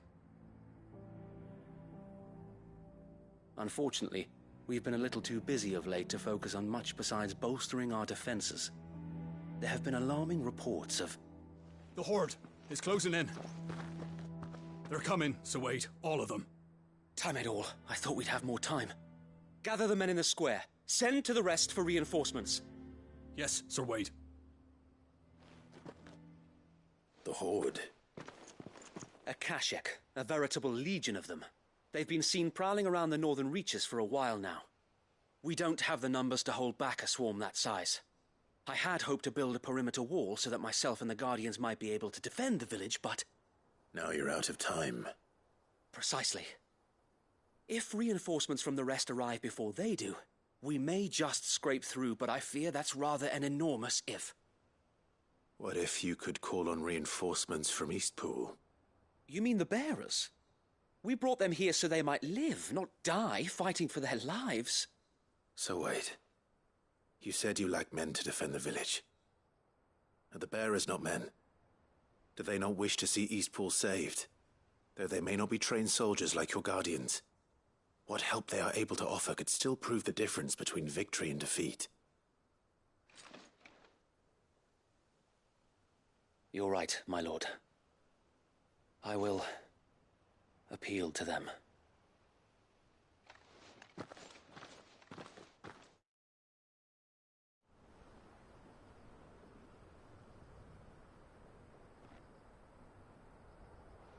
My friends, I humbly beg your aid.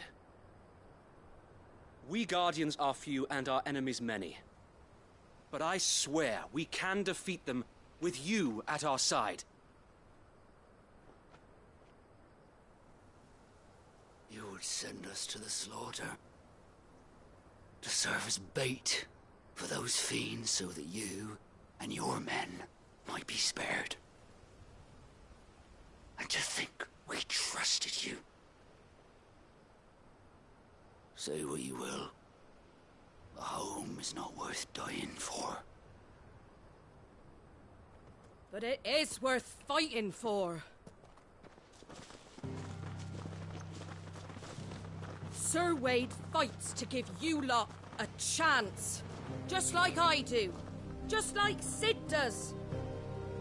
We all wanted to give you a home where you could be free. And you got one, didn't you? This place, Eastpool. This is your village. Your home. And if you don't fight to protect what's yours, you'll lose it. You know I'm right. This world wants to take everything from you. Everything. Your homes, your freedom, your very lives. So then, are you going to stand by and let that happen to you? Are you going to accept fate like good little Bran did and die, having never stood up for yourselves? Or will you fight like free men and women?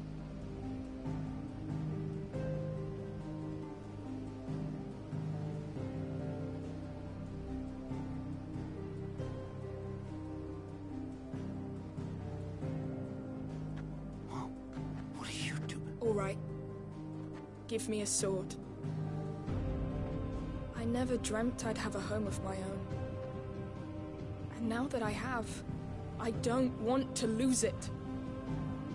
I will protect what's mine, or die trying. We all will.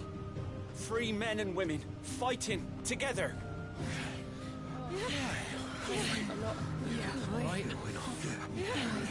For Eastpool! For Eastpool!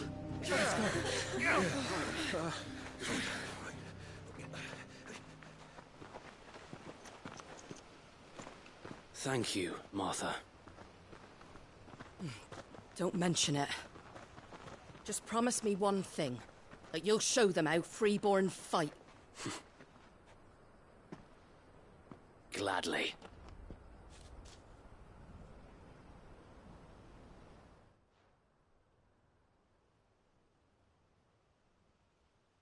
Well, if it was numbers you were lacking, you certainly won't be now.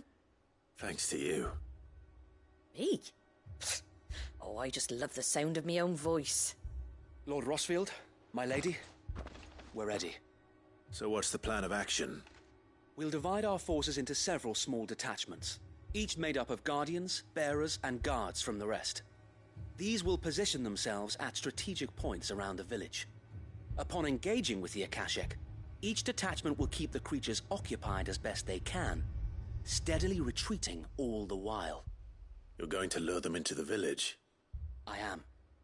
We will have neither the time nor the resources to treat the wounded, so injuries must be avoided at all costs. Instead, we will focus purely on defense at first.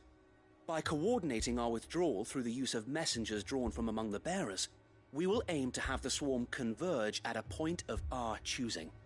With luck, that point will be the village square, the perfect place for our most able warriors to surround them and fall upon them, and for you and I to finish them off. A sound plan, but one that'll require a leader with a cool head and strong nerves to coordinate the retreat. I'd say you have both in abundance, Await, but you'll be needed. Please, leave the last of the fighting to me. Ha! And let you have all the glory. Sir Wade! They're here! Then you know what you must do. We work together, everyone playing their part, each shielding the other that no man might fall, that Eastpool might live on. For Rosaria! For Rosaria!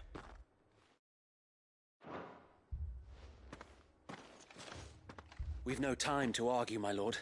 I'll do as you ask. And I will do as you ask. Suppose we'd better do our bit too then, eh? Right you are, Martha.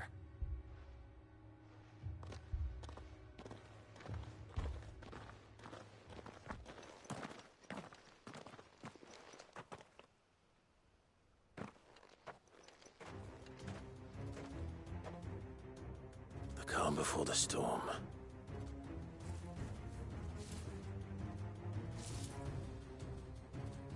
And here it comes. I will not let this village fall.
Looks like that's the last of them. Lord Rosfield! Change of plan! What is it? Owl from the rest. An Akashic curl's been sighted on Rhiannon's ride and is headed in their direction. Well, the better half of her guard is here. So wait, How many Akashic remain in Eastpool? Hard to say. My men are still facing some resistance, but I think the worst is behind us. I could order a detachment or two to fall back and... No. Let them finish the job. You stay here too, Sir Wade. Your men need you. I'll go after the Curl. Join me only when Eastpool is won. If you're sure, my lord. May the Founder protect you.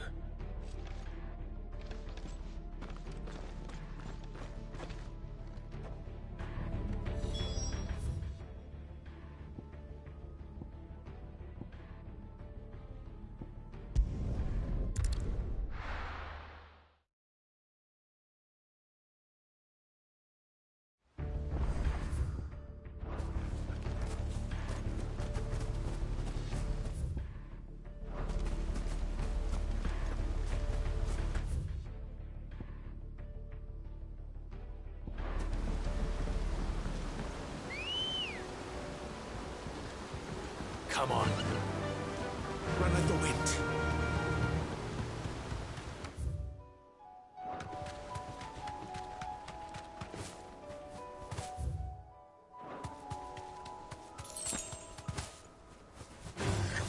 Time to fight.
Right.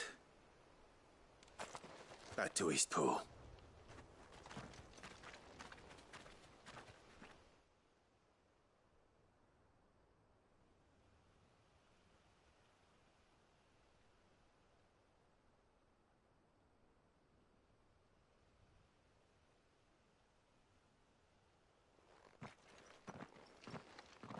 Lord Rossfield, the Curl, is it? It's dead. Thank the Founder for that. And for you, my lord. We were able to eradicate the rest of the Horde. I have guardians posted around the village to keep watch for further attacks, but all seems quiet for now. I hesitate to say it, but I think it might be over. I think it might.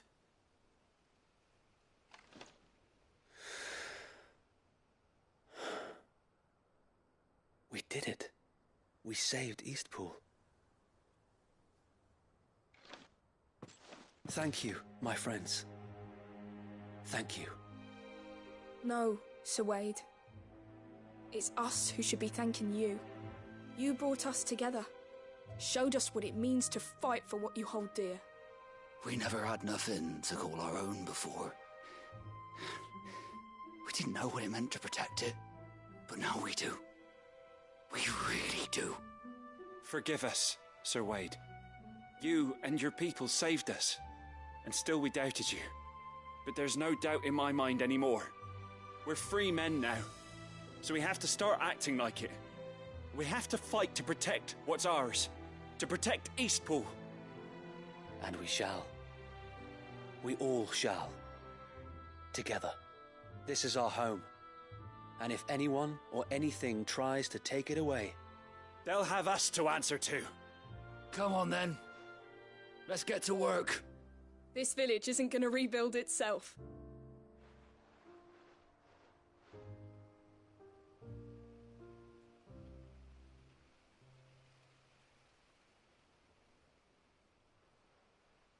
They're not slaves anymore. No. They're Rosarians. Your father took pity on the bearer's plight, and I believe if he was still with us today, this is what he would have wanted. I believe you might be right. I shall remain here, my lord, and do what I can to help rebuild the village. After all, this is my home now too, and I could hardly call myself an Eastpoolian if I didn't pull my weight. I think you'll find it's Eastpudlian, Sir Wade. But you should be proud all the same. I'll have to pull my weight too. Can't have the rest getting outclassed. Speaking of which, I ought to be getting back. Can we continue to count on your support, Martha? Of course, and I'd be counting on yours too. Us Rosarians have got to stick together, haven't we? Indeed we have. And Clive, come by the Golden Stables when you get the chance. I ain't paid you for delivering them seeds yet. All right. I will.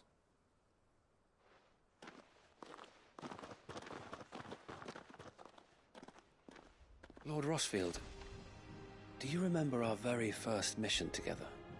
Clearing the goblins from the Stillwind marshes? How could I forget?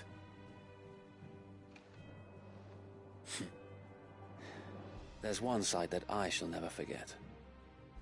You, facing off against that giant Morble. Not a trace of fear on your face. Since that day, there have been more than a few times when I felt like giving up. When the odds seemed so stacked in the enemy's favor, I thought I may as well just lay down my sword and surrender. But every time, I would think back to the look in your eyes that day and remember what it means to be a shield. Know that whatever trials Eastpool may face, I shall never lose courage. Thanks to you. Sir Wade, you have always been a true shield. I know that Eastpool, and indeed all of Rosaria, will be safe in your hands. Thank you, my lord. I know the rest of the world will be safe in yours. I'll do my best. Thank you again for all you have done for me and mine, my lord. You may rest assured that Eastpool will be safe in my hands. Thanks to you.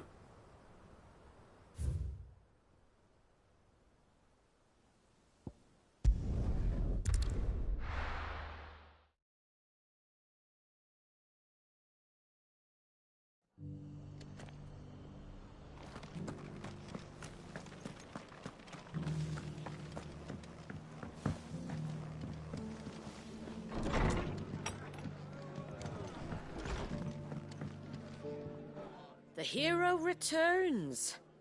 It's lucky you came by when you did, eh? Not only did my seeds get delivered, but you went and saved Eastpool and all. I just did what I could. And it's only right that you get rewarded for it. Take it before I change my mind. Thank you, Martha. So, Eastpool's finally back on its feet again. And a home to free bearers. Who'd have thought we'd see the day, eh? Well, it was your idea. I know that, but I never stopped to think what it would mean. Bearers in charge of themselves, thinking for themselves, working for themselves. Like your hideaway, but not even hidden away. Though I suppose the rest ain't much different nowadays. You know, bearers living free like that reminds me of when I first met Sid. Loath as I am to recall that particular day. I take it you didn't always see eye to eye. What happened? Well, if you really want to know, I started doing what I do long before I met Sid. In fact, that's how I met him. Or at least how he came to meet me. He showed up at the stables one day, asking questions about who'd been buying up bearers. Founder knows what he thought I was doing with them. Running a hunt, poking around in their innards. Something awful, anyway. Me, I thought he was a new constable. Thought the game was up. But somehow we both managed to work out what each other was about. And before I knew it, the cheeky arse was rattling on at me about how I was doing it all wrong. After all my hard work. Told me I was giving them relief, but not freedom. That my bearers were still dying as slaves. Got right under my skin, it did. Told him if he didn't like it, he could bugger off and report me to the garrison. And you know what he did? He smiled. And then he laughed. And then I did the same. We made a pact that day. That whenever one of us was in need, the other would always be there for him. And you were? Well, we both wanted the same thing. To make life better for bearers. Just like your dad. Do you know I was born right around the time Elwyn became Archduke? Growing up, I saw how he tried to change things. He certainly didn't lack for ambition, that one. Indeed. But the loftier one's ambitions, the harder they are to achieve. Which is why those of us who follow in their footsteps need to finish what people like Sid and my father started. Suppose you're right, aye. And if we don't manage it, there's always them who come after us. Good thing we've got a few half-decent sorts waiting in the wings, eh? It's almost enough to give you a little bit of hope. Just a little. Anyway, enough nattering. Better get back to work. Let's see about making everyone some dinner, shall we? The least the folks who saved Eastpool deserve is a hot meal. And you and me ain't gonna save the world on an empty stomach neither. That sounds like a wonderful idea.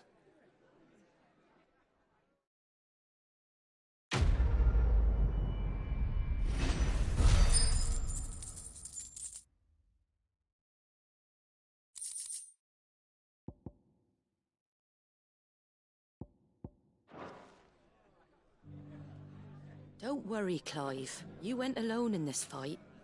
Whenever you find yourself in need, be it of money, men, or a bowl of hot stew, the stable's door is always open.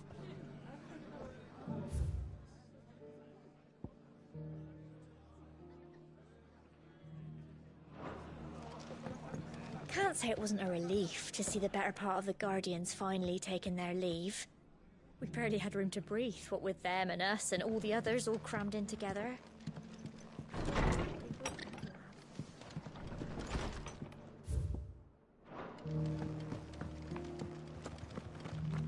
Ah, Lord Rossfield. Don't look so surprised. I expect the Burning Quill already told you that the Undying had eyes everywhere, and mine just happened to be here in the rest. I wanted to thank you, my lord, for all you've done for our people. You've rekindled the fire in the heart of every true-born Rosarian, like the Phoenix. The Duchy shall rise again. Not on any map, perhaps, but in us. I wish you the best of luck on your journey, and may the Firebird's flame burn ever in your heart.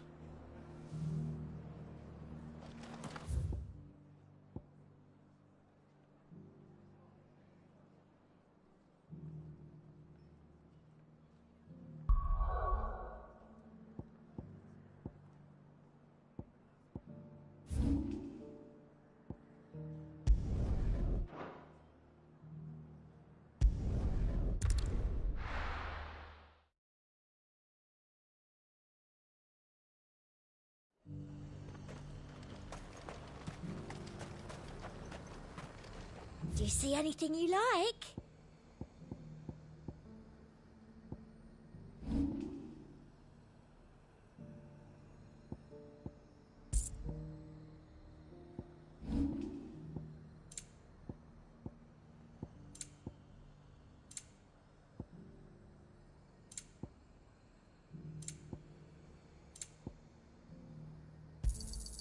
You've a keen eye.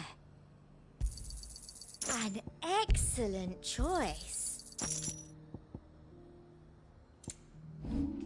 I'll be here if you need me.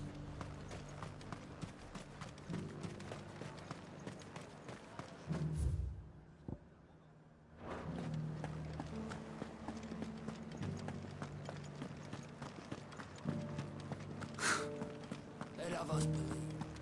But there were ghosts at the gates not days ago.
Those things I said before.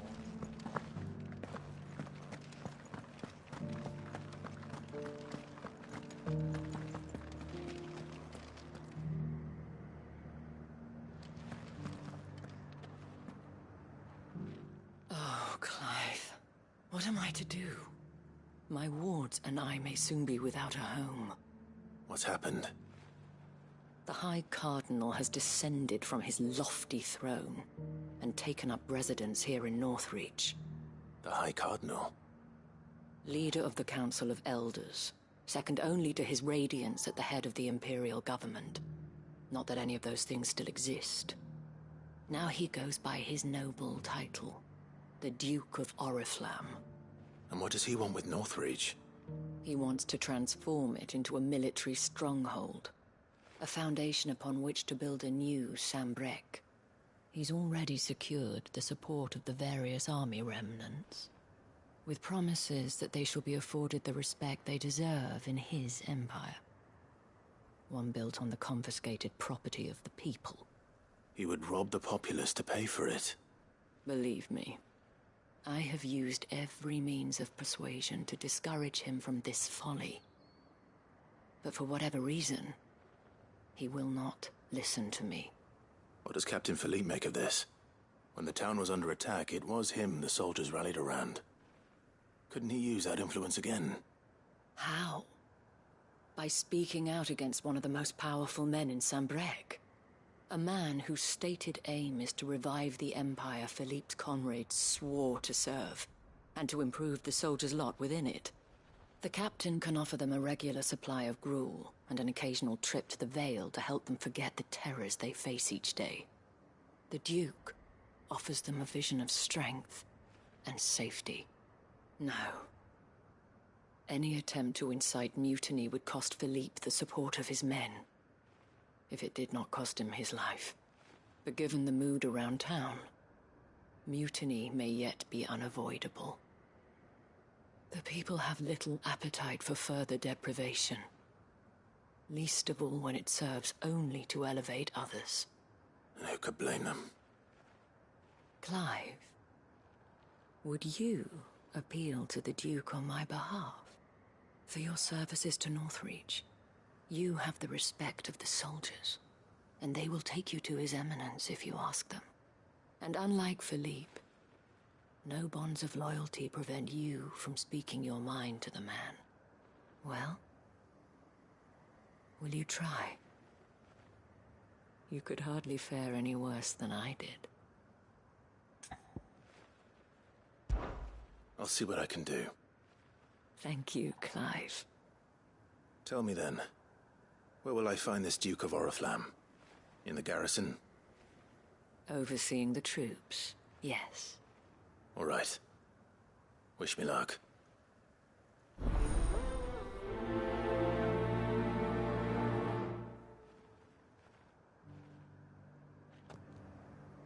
The fact that the soldiers trust you may well carry some weight with the Duke. He needs their support, after all. I only hope that you can make him see sense before he tears the town apart.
fact that the soldiers trust you may well carry... I may have met this Duke before, at the Remembrance Ceremony.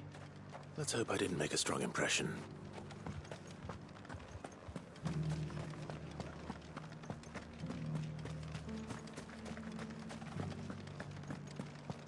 It's heartening to see that the Guard have rediscovered their purpose. I just hope they don't do anything stupid. We've lost enough people to those things.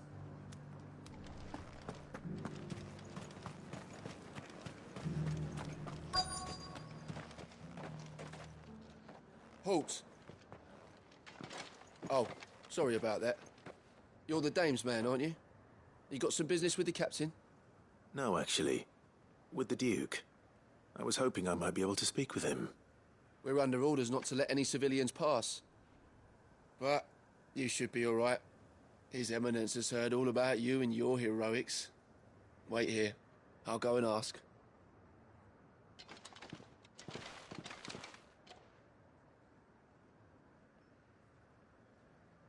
So, you are the sellsword who lent his aid to the garrison. The Empire owes you a debt, and I shall see it repaid. But tell me, is it wealth that you seek, or favor? Neither, Your Eminence. I thought only to inquire about your plan to turn Northreach into a stronghold. Ah, I see. You are worried the expanded garrison will render your services redundant. Yet you needn't be. A proud fighting man like yourself shall always have a place here. Pride of place, in fact.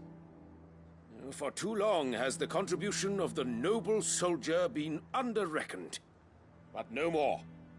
For it is they who shall see the Holy Empire rebuilt, beginning right here in Northreach. Why here, Your Eminence? The town has been fortunate enough to escape largely unscathed from the recent troubles. Her defenses are sound, and her garrison well prepared. Which is more than can be said for Oriflamme or Twinside. The Empire wants for a capital, and I believe Northreach to be the perfect place. With Caer Norvent as her citadel. Once we have seen to the refortification of both the town and the castle, we need only build a wall around both to create a city that would be the envy of the twins. Plans are already underway for the construction. Soon enough, these thralls shall learn that they are no match for the might of Sanbreque. I fear you underestimate how dangerous these creatures are, Your Eminence.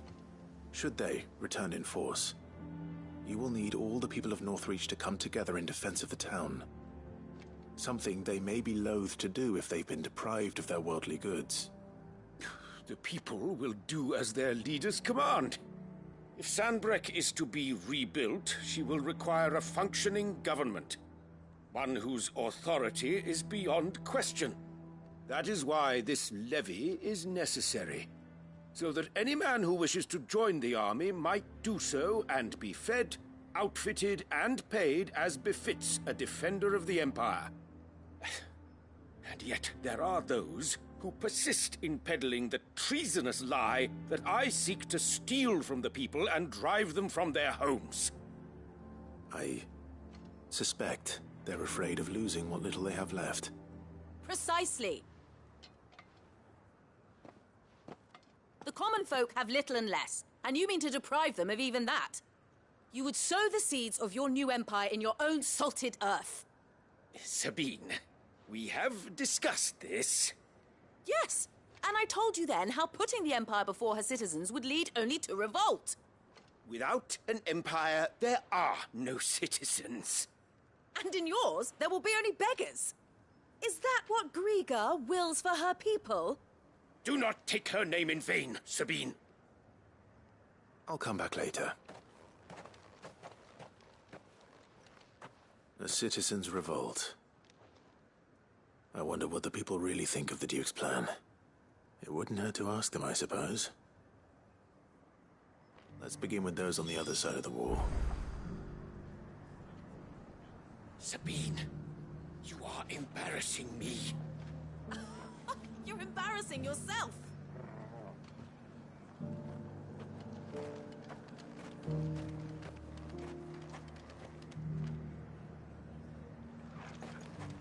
Oh, thank Greta. I left everything in the capital.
I heard the dame got an icon to rid the man. A question, if you don't mind. What do you think of the Duke of Oriflamme? Don't get me started. You build a life for yourself somewhere, earning for some noble to turn up and tell you got to hand it all over to him. If he thinks his name and his chains give him the right to empty our purses, he's in for a rude awakening.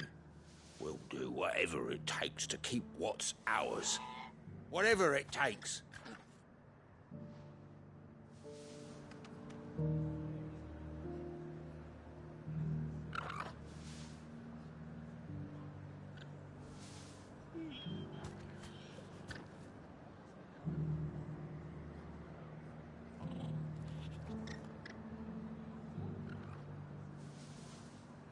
If he comes calling, the only thing I'm giving the Duke of Oriflamme.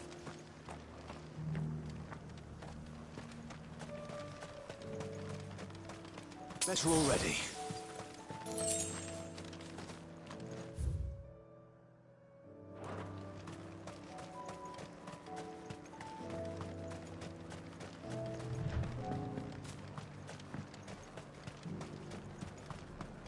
Why, your stall is as ripe as a midden heap.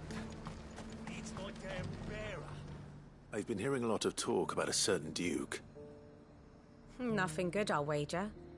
Going around acting like he owns the place. And with hardly a word to the dame. This is her town, not his. I take it you'd rather she was in charge. As far as I'm concerned, she still is. Just need his eminence to sod off back to Oriflamme.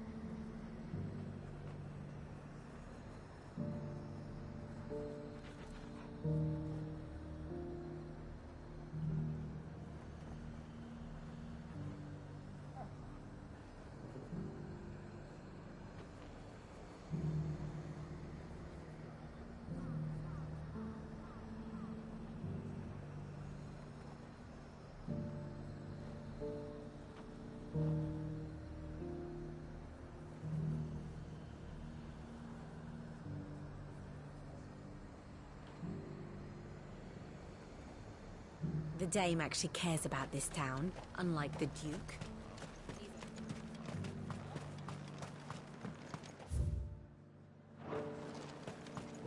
The Dame certainly has a way with the men of the garrison. Soldiers too craven to fight. Stark naught, the lot of them. Weren't till a woman dealt them a swift knee to the stones that they came to their senses.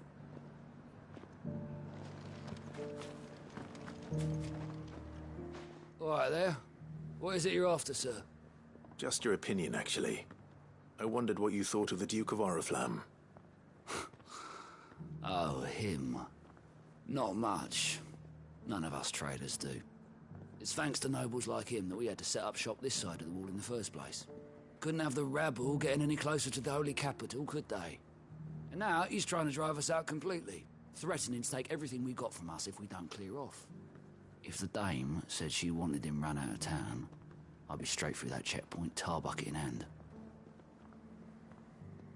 Well, the people seem united enough. What about the soldiers?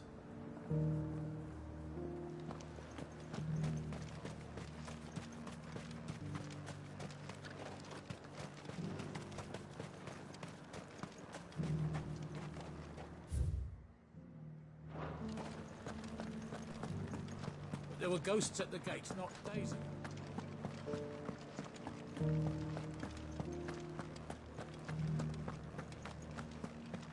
Those things I said before. Excuse me, do you have a moment? I wondered if you'd mind sharing your thoughts on the Duke of Oriflamme. Well, he's made a lot of enemies coming in the way he did. But I mean, look around us. You can see the state the realm's in. The traders might not like having the screws put on them, but if they volunteered a few more of their hard-earned gil before things got bad, maybe they wouldn't have to. I think the Duke's got a point when he says rebuilding the Empire's the best way of making sure we're all protected. And if that means people who don't know one end of a sword from another have to make way for those who do, well, that's just how it goes. I mean, it'd be nice if we could all do whatever the hell we wanted and not end up being torn to shreds by a swarm of fiends.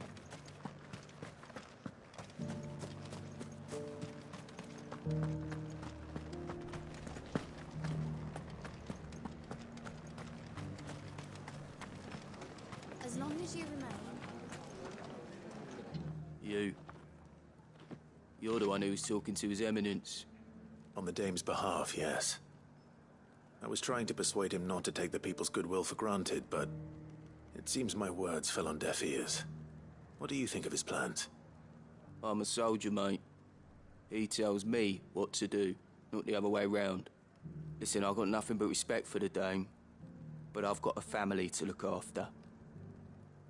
That's where my loyalties lie, not with the town or the Empire, but with my wife and children. If the Duke can get us the men and the equipment we need to fight off those blue-skinned bastards, I don't care how he does it.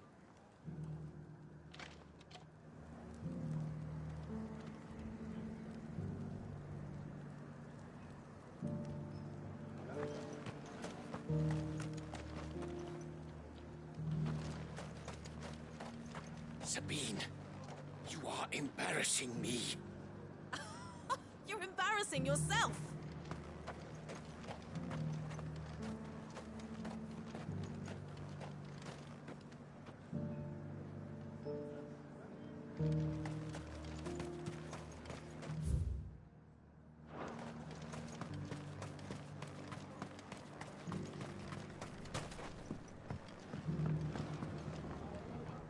I hear the Duke of Oriflamme plans to turn this town into some sort of fortress. Do you think that's a good idea? It's not for me to say. All I know is that unless the Emperor orders me otherwise, His Eminence's word is law. Look, no one likes all these taxes and tariffs, but empires don't come for free. Once Sanbreque is back on her feet, we'll all reap the benefits. Let's see what Philippe makes of all this.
What the common folk don't understand is, this is for them too.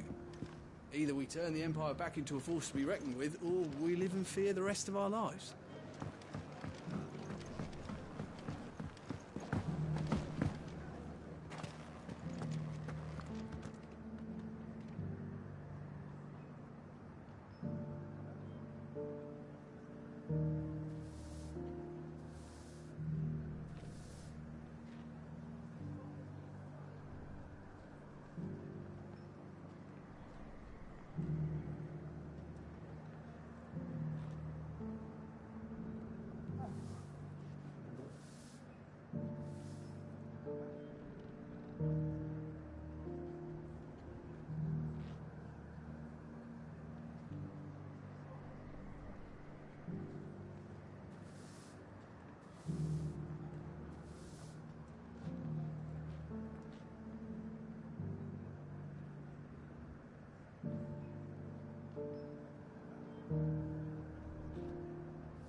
Captain, do you have a moment?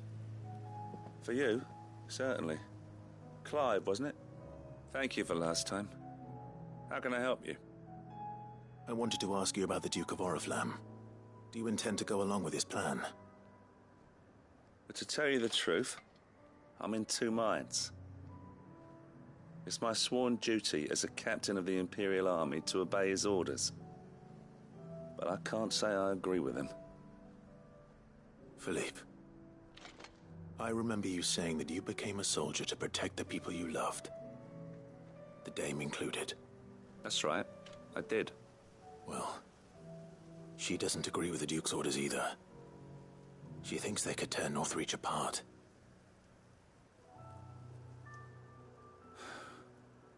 And she's probably right.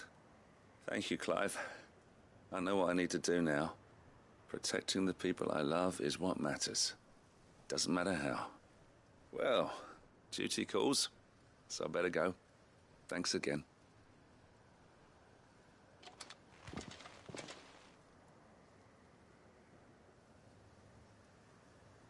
It seems Philippe wants to do the right thing at least.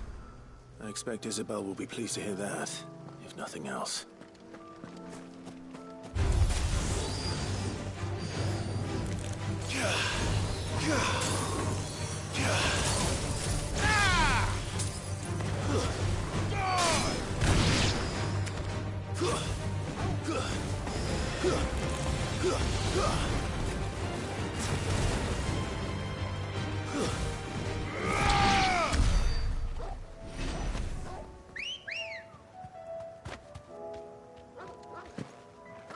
Come on.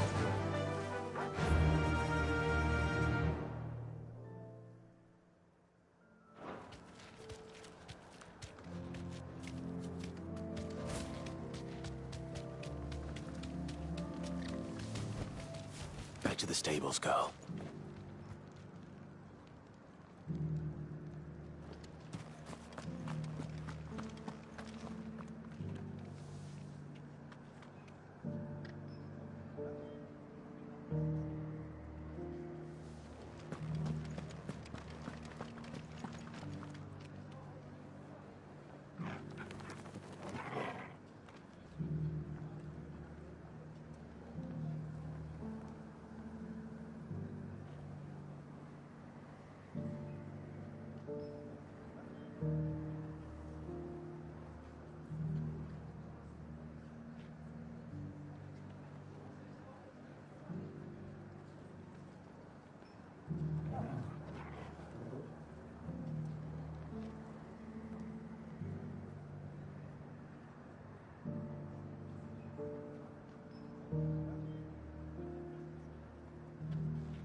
Ah, Clive.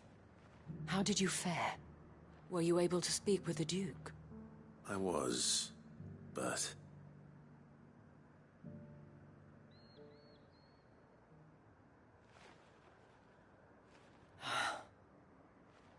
So Northreach is to be a fortress after all.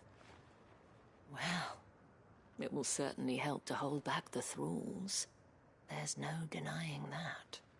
Though I doubt it will come as much consolation to the townspeople whose worldly goods are confiscated to pay for it. They deserve to be heard, Clive. To have a say in this new empire the Duke means to build. Sadly, His Eminence values their obedience more than their opinions, and hopes to reassert the authority of the state.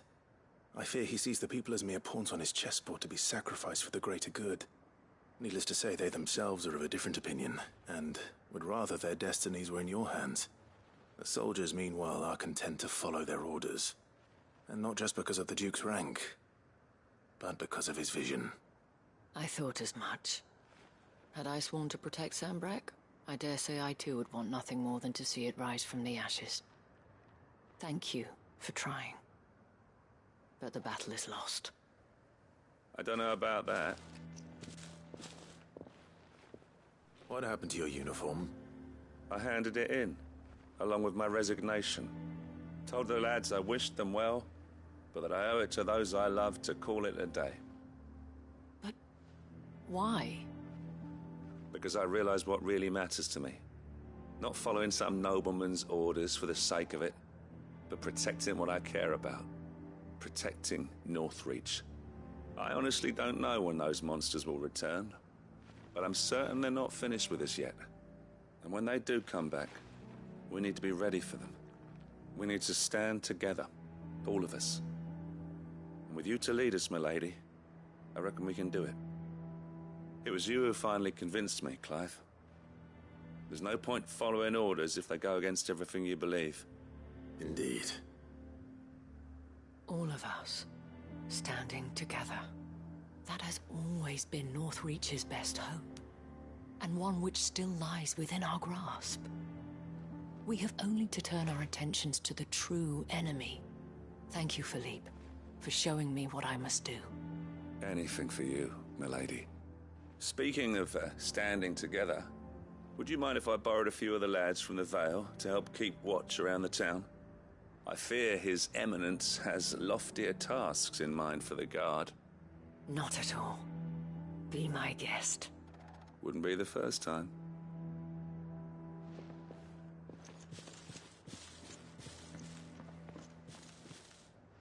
There may be hope for Northreach yet. Especially with men like you and Philippe to champion our cause. I, for my part, shall continue to work upon the Duke, in the stubborn belief that I might still tempt him into joining hands. But I suspect I shall have to call upon your aid again. Until then, Clive. Until then.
Despite my repeated advances, His Eminence has proven a difficult conquest. Fortunately, I am nothing if not persistent. But, be that as it may, I might yet need you to press the point.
Despite my repeated advances, His Eminence is...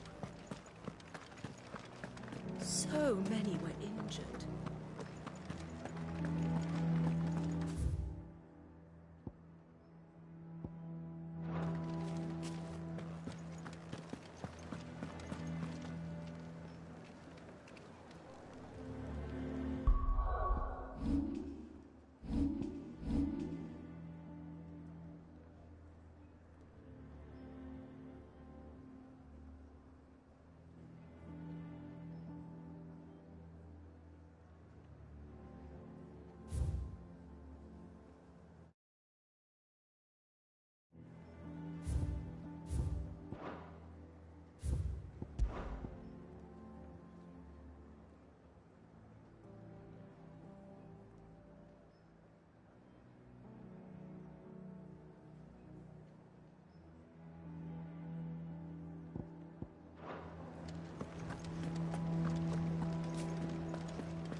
Of hearts and minds, cocks and capons. What takes you that exercise? How's it you've heard then?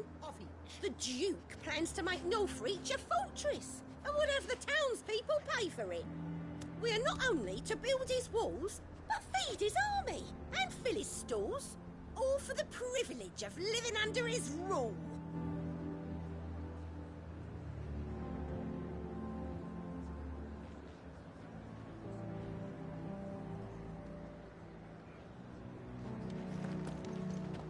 You've heard then?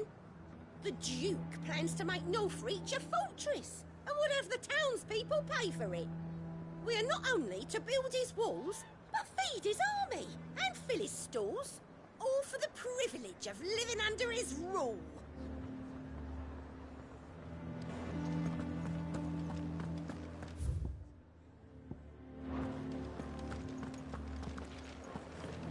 What did the Duke expect?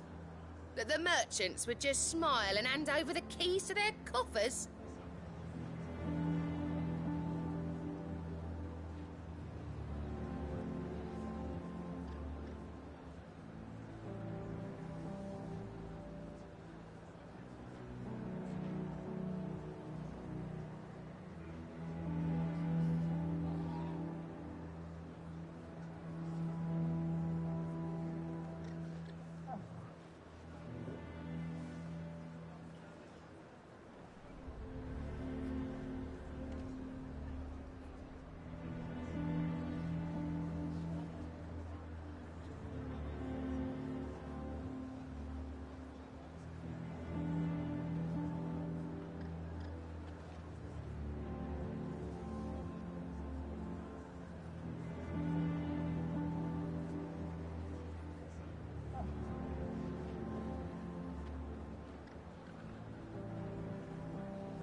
Let's go. Run like the wind.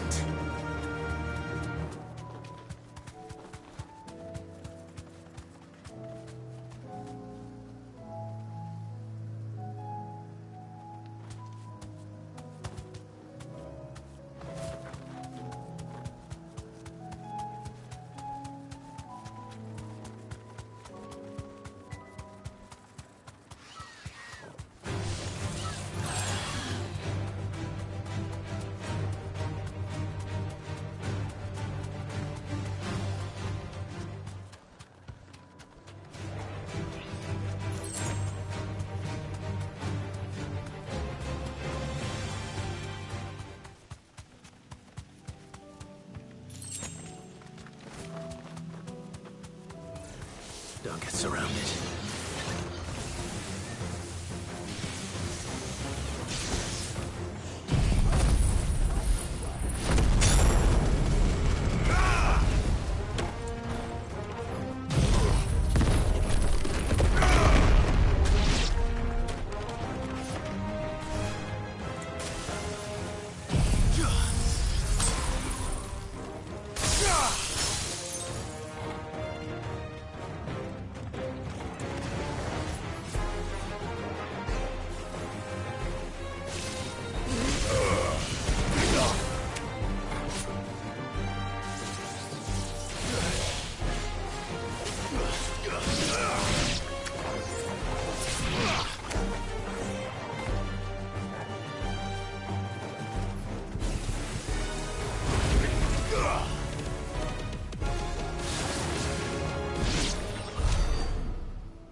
That's all of them. Owain can uncross his toes now.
come back.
Don't tell me we've run out of Papier nuts and all.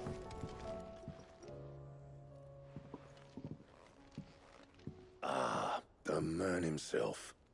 We were just about to make a start on that sword I promised you. It's funny, but none of this would have been possible without your help. You remember Camille? We'll be using his leatherwork for the grip. The steel, meanwhile, will be tempered in a fire, burning the cinders you charmed out of old Zoltan here. And that whetstone from the Outer Isles, that'll be what gives the blade its edge. And the final flourish will be my talented colleagues' engraving. A team effort led by the greatest blacksmith alive. Now, save that talk till the thing's finished, yeah? Right. I'm ready if you are.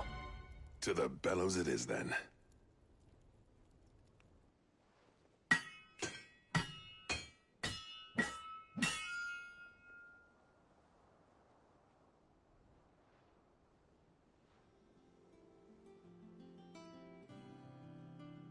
Well, bugger me. We actually did it.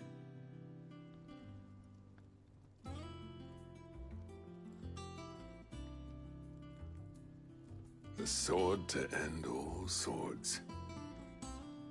Ragnarok. It's quite something. I trust you'll take good care of it. Thank you. Both of you. So, does this make you pair the greatest craftsman alive, then? This? Nah. This was just following the footsteps of the greats of old.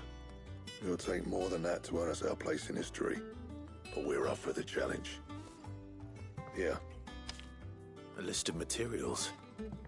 Zoltan and I got talking on the long road back from Dravost. We reckon with those items there, we could craft something even better than the Ragnarok. Something worthy of a legendary outlaw like yourself. That's a weapon I'd like to see. You leave this list with me. I was hoping you'd say that. One legend at a time, eh, lads?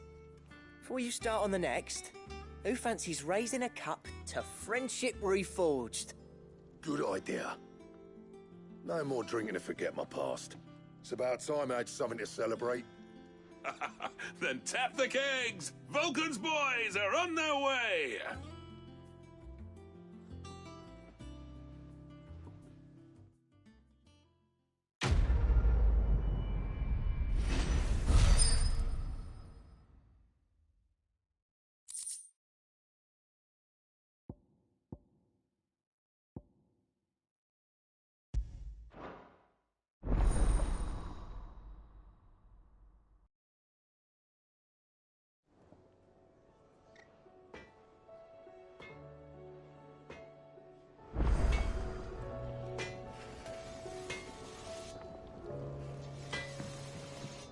Trouble with your gear, or...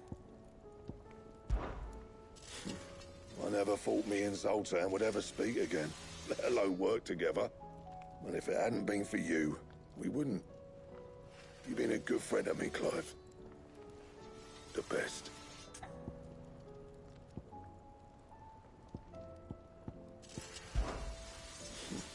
I never thought me and Zoltan would ever speak again, let alone work together.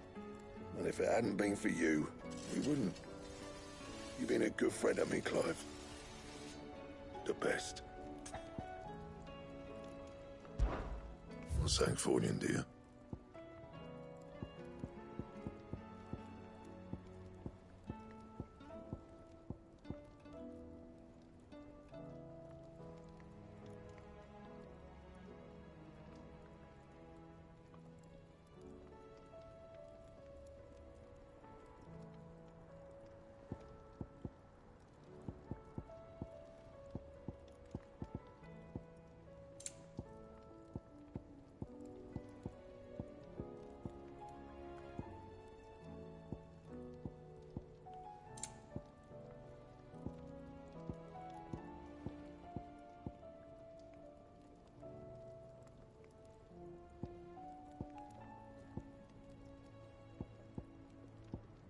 And how am I meant to do that then?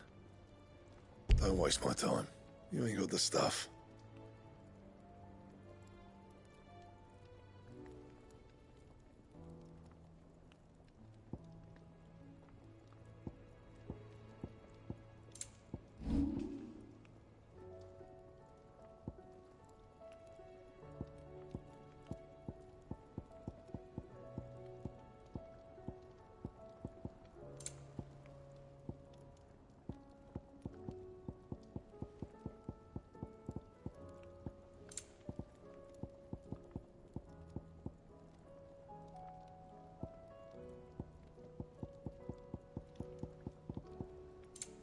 That it? Fine.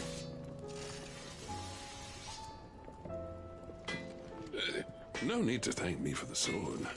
I'm happy just to be here. You've built a... Do you reckon we finally got to the bottom of Blackthorn's troubles then? That'd be something, eh? No, he wouldn't be Blackthorn if he didn't give us... What do I owe the honour? So, what'll it be?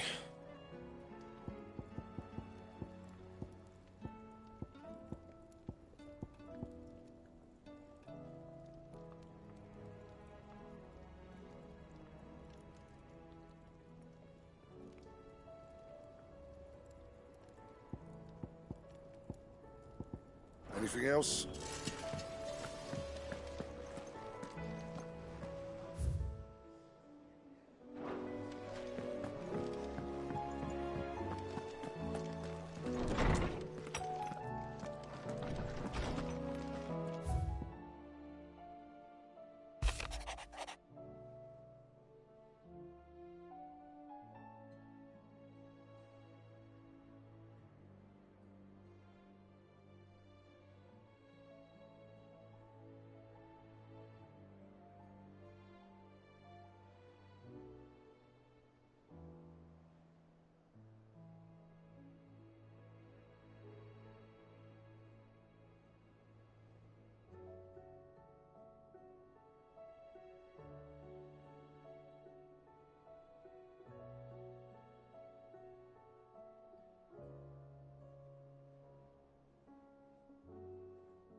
tried Molly's lemon tarts?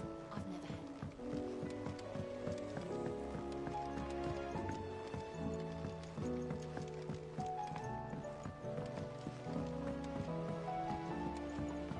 Canva lost.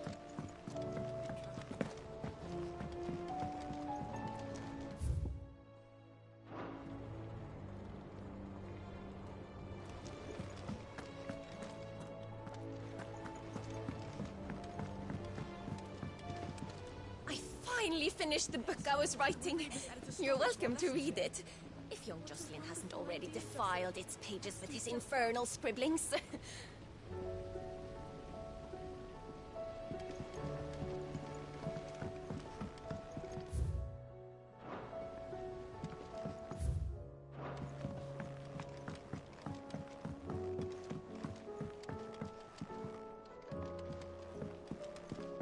How was she?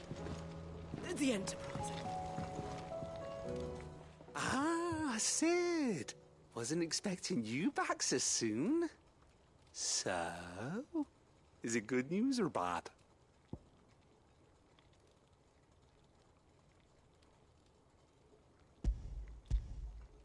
Good, thankfully. Here. Ah, that's brilliant! Thanks a blimmin' million! I'll fit 'em to the smelter right away!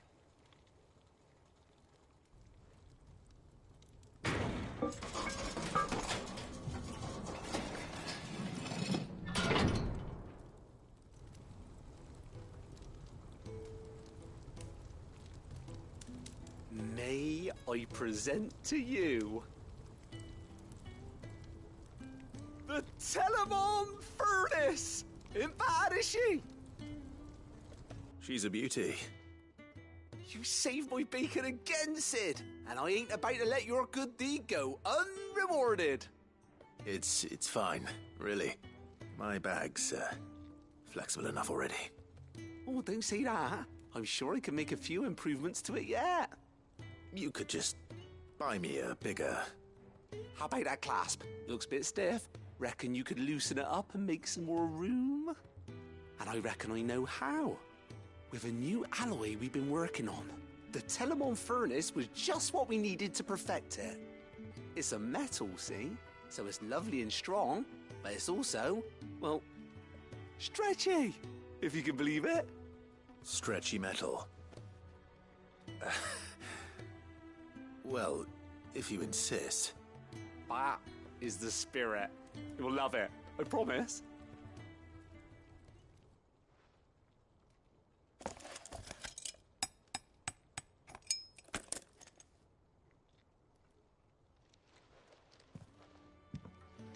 So, what do you reckon?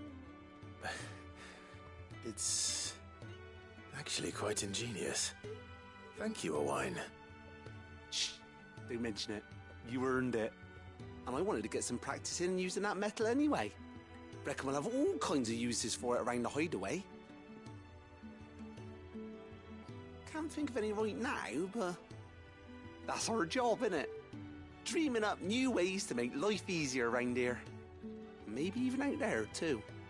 One day, the whole world's gonna know about the inventions you've helped us put together. That bag of yours will be the first of many. You mark my words. They'll hardly believe their eyes, I'm sure.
Right then.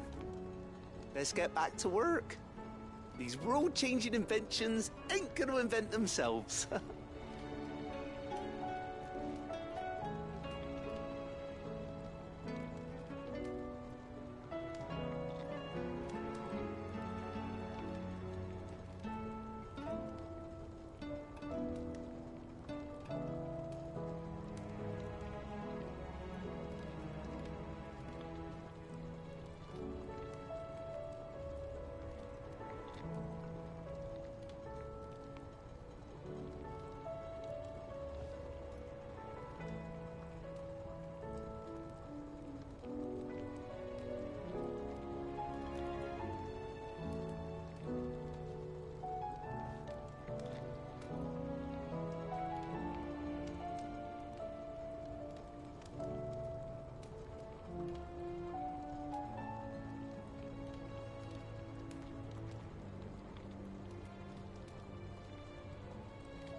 Right then.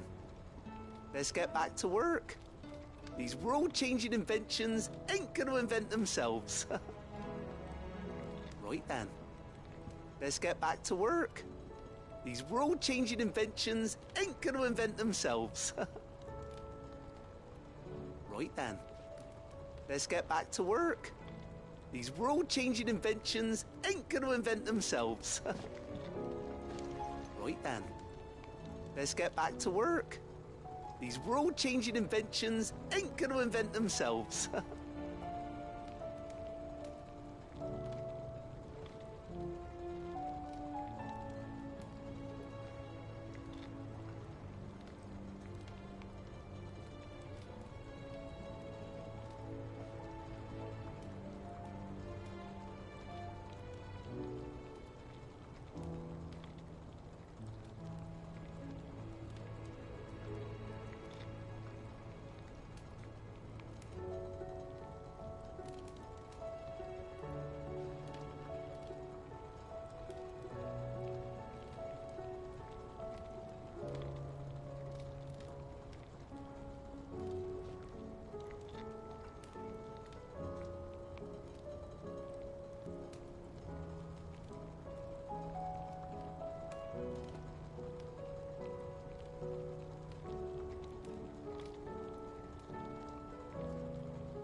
Right then.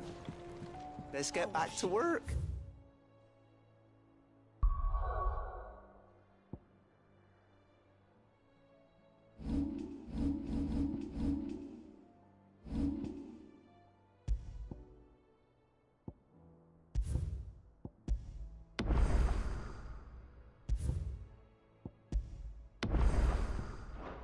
These world-changing inventions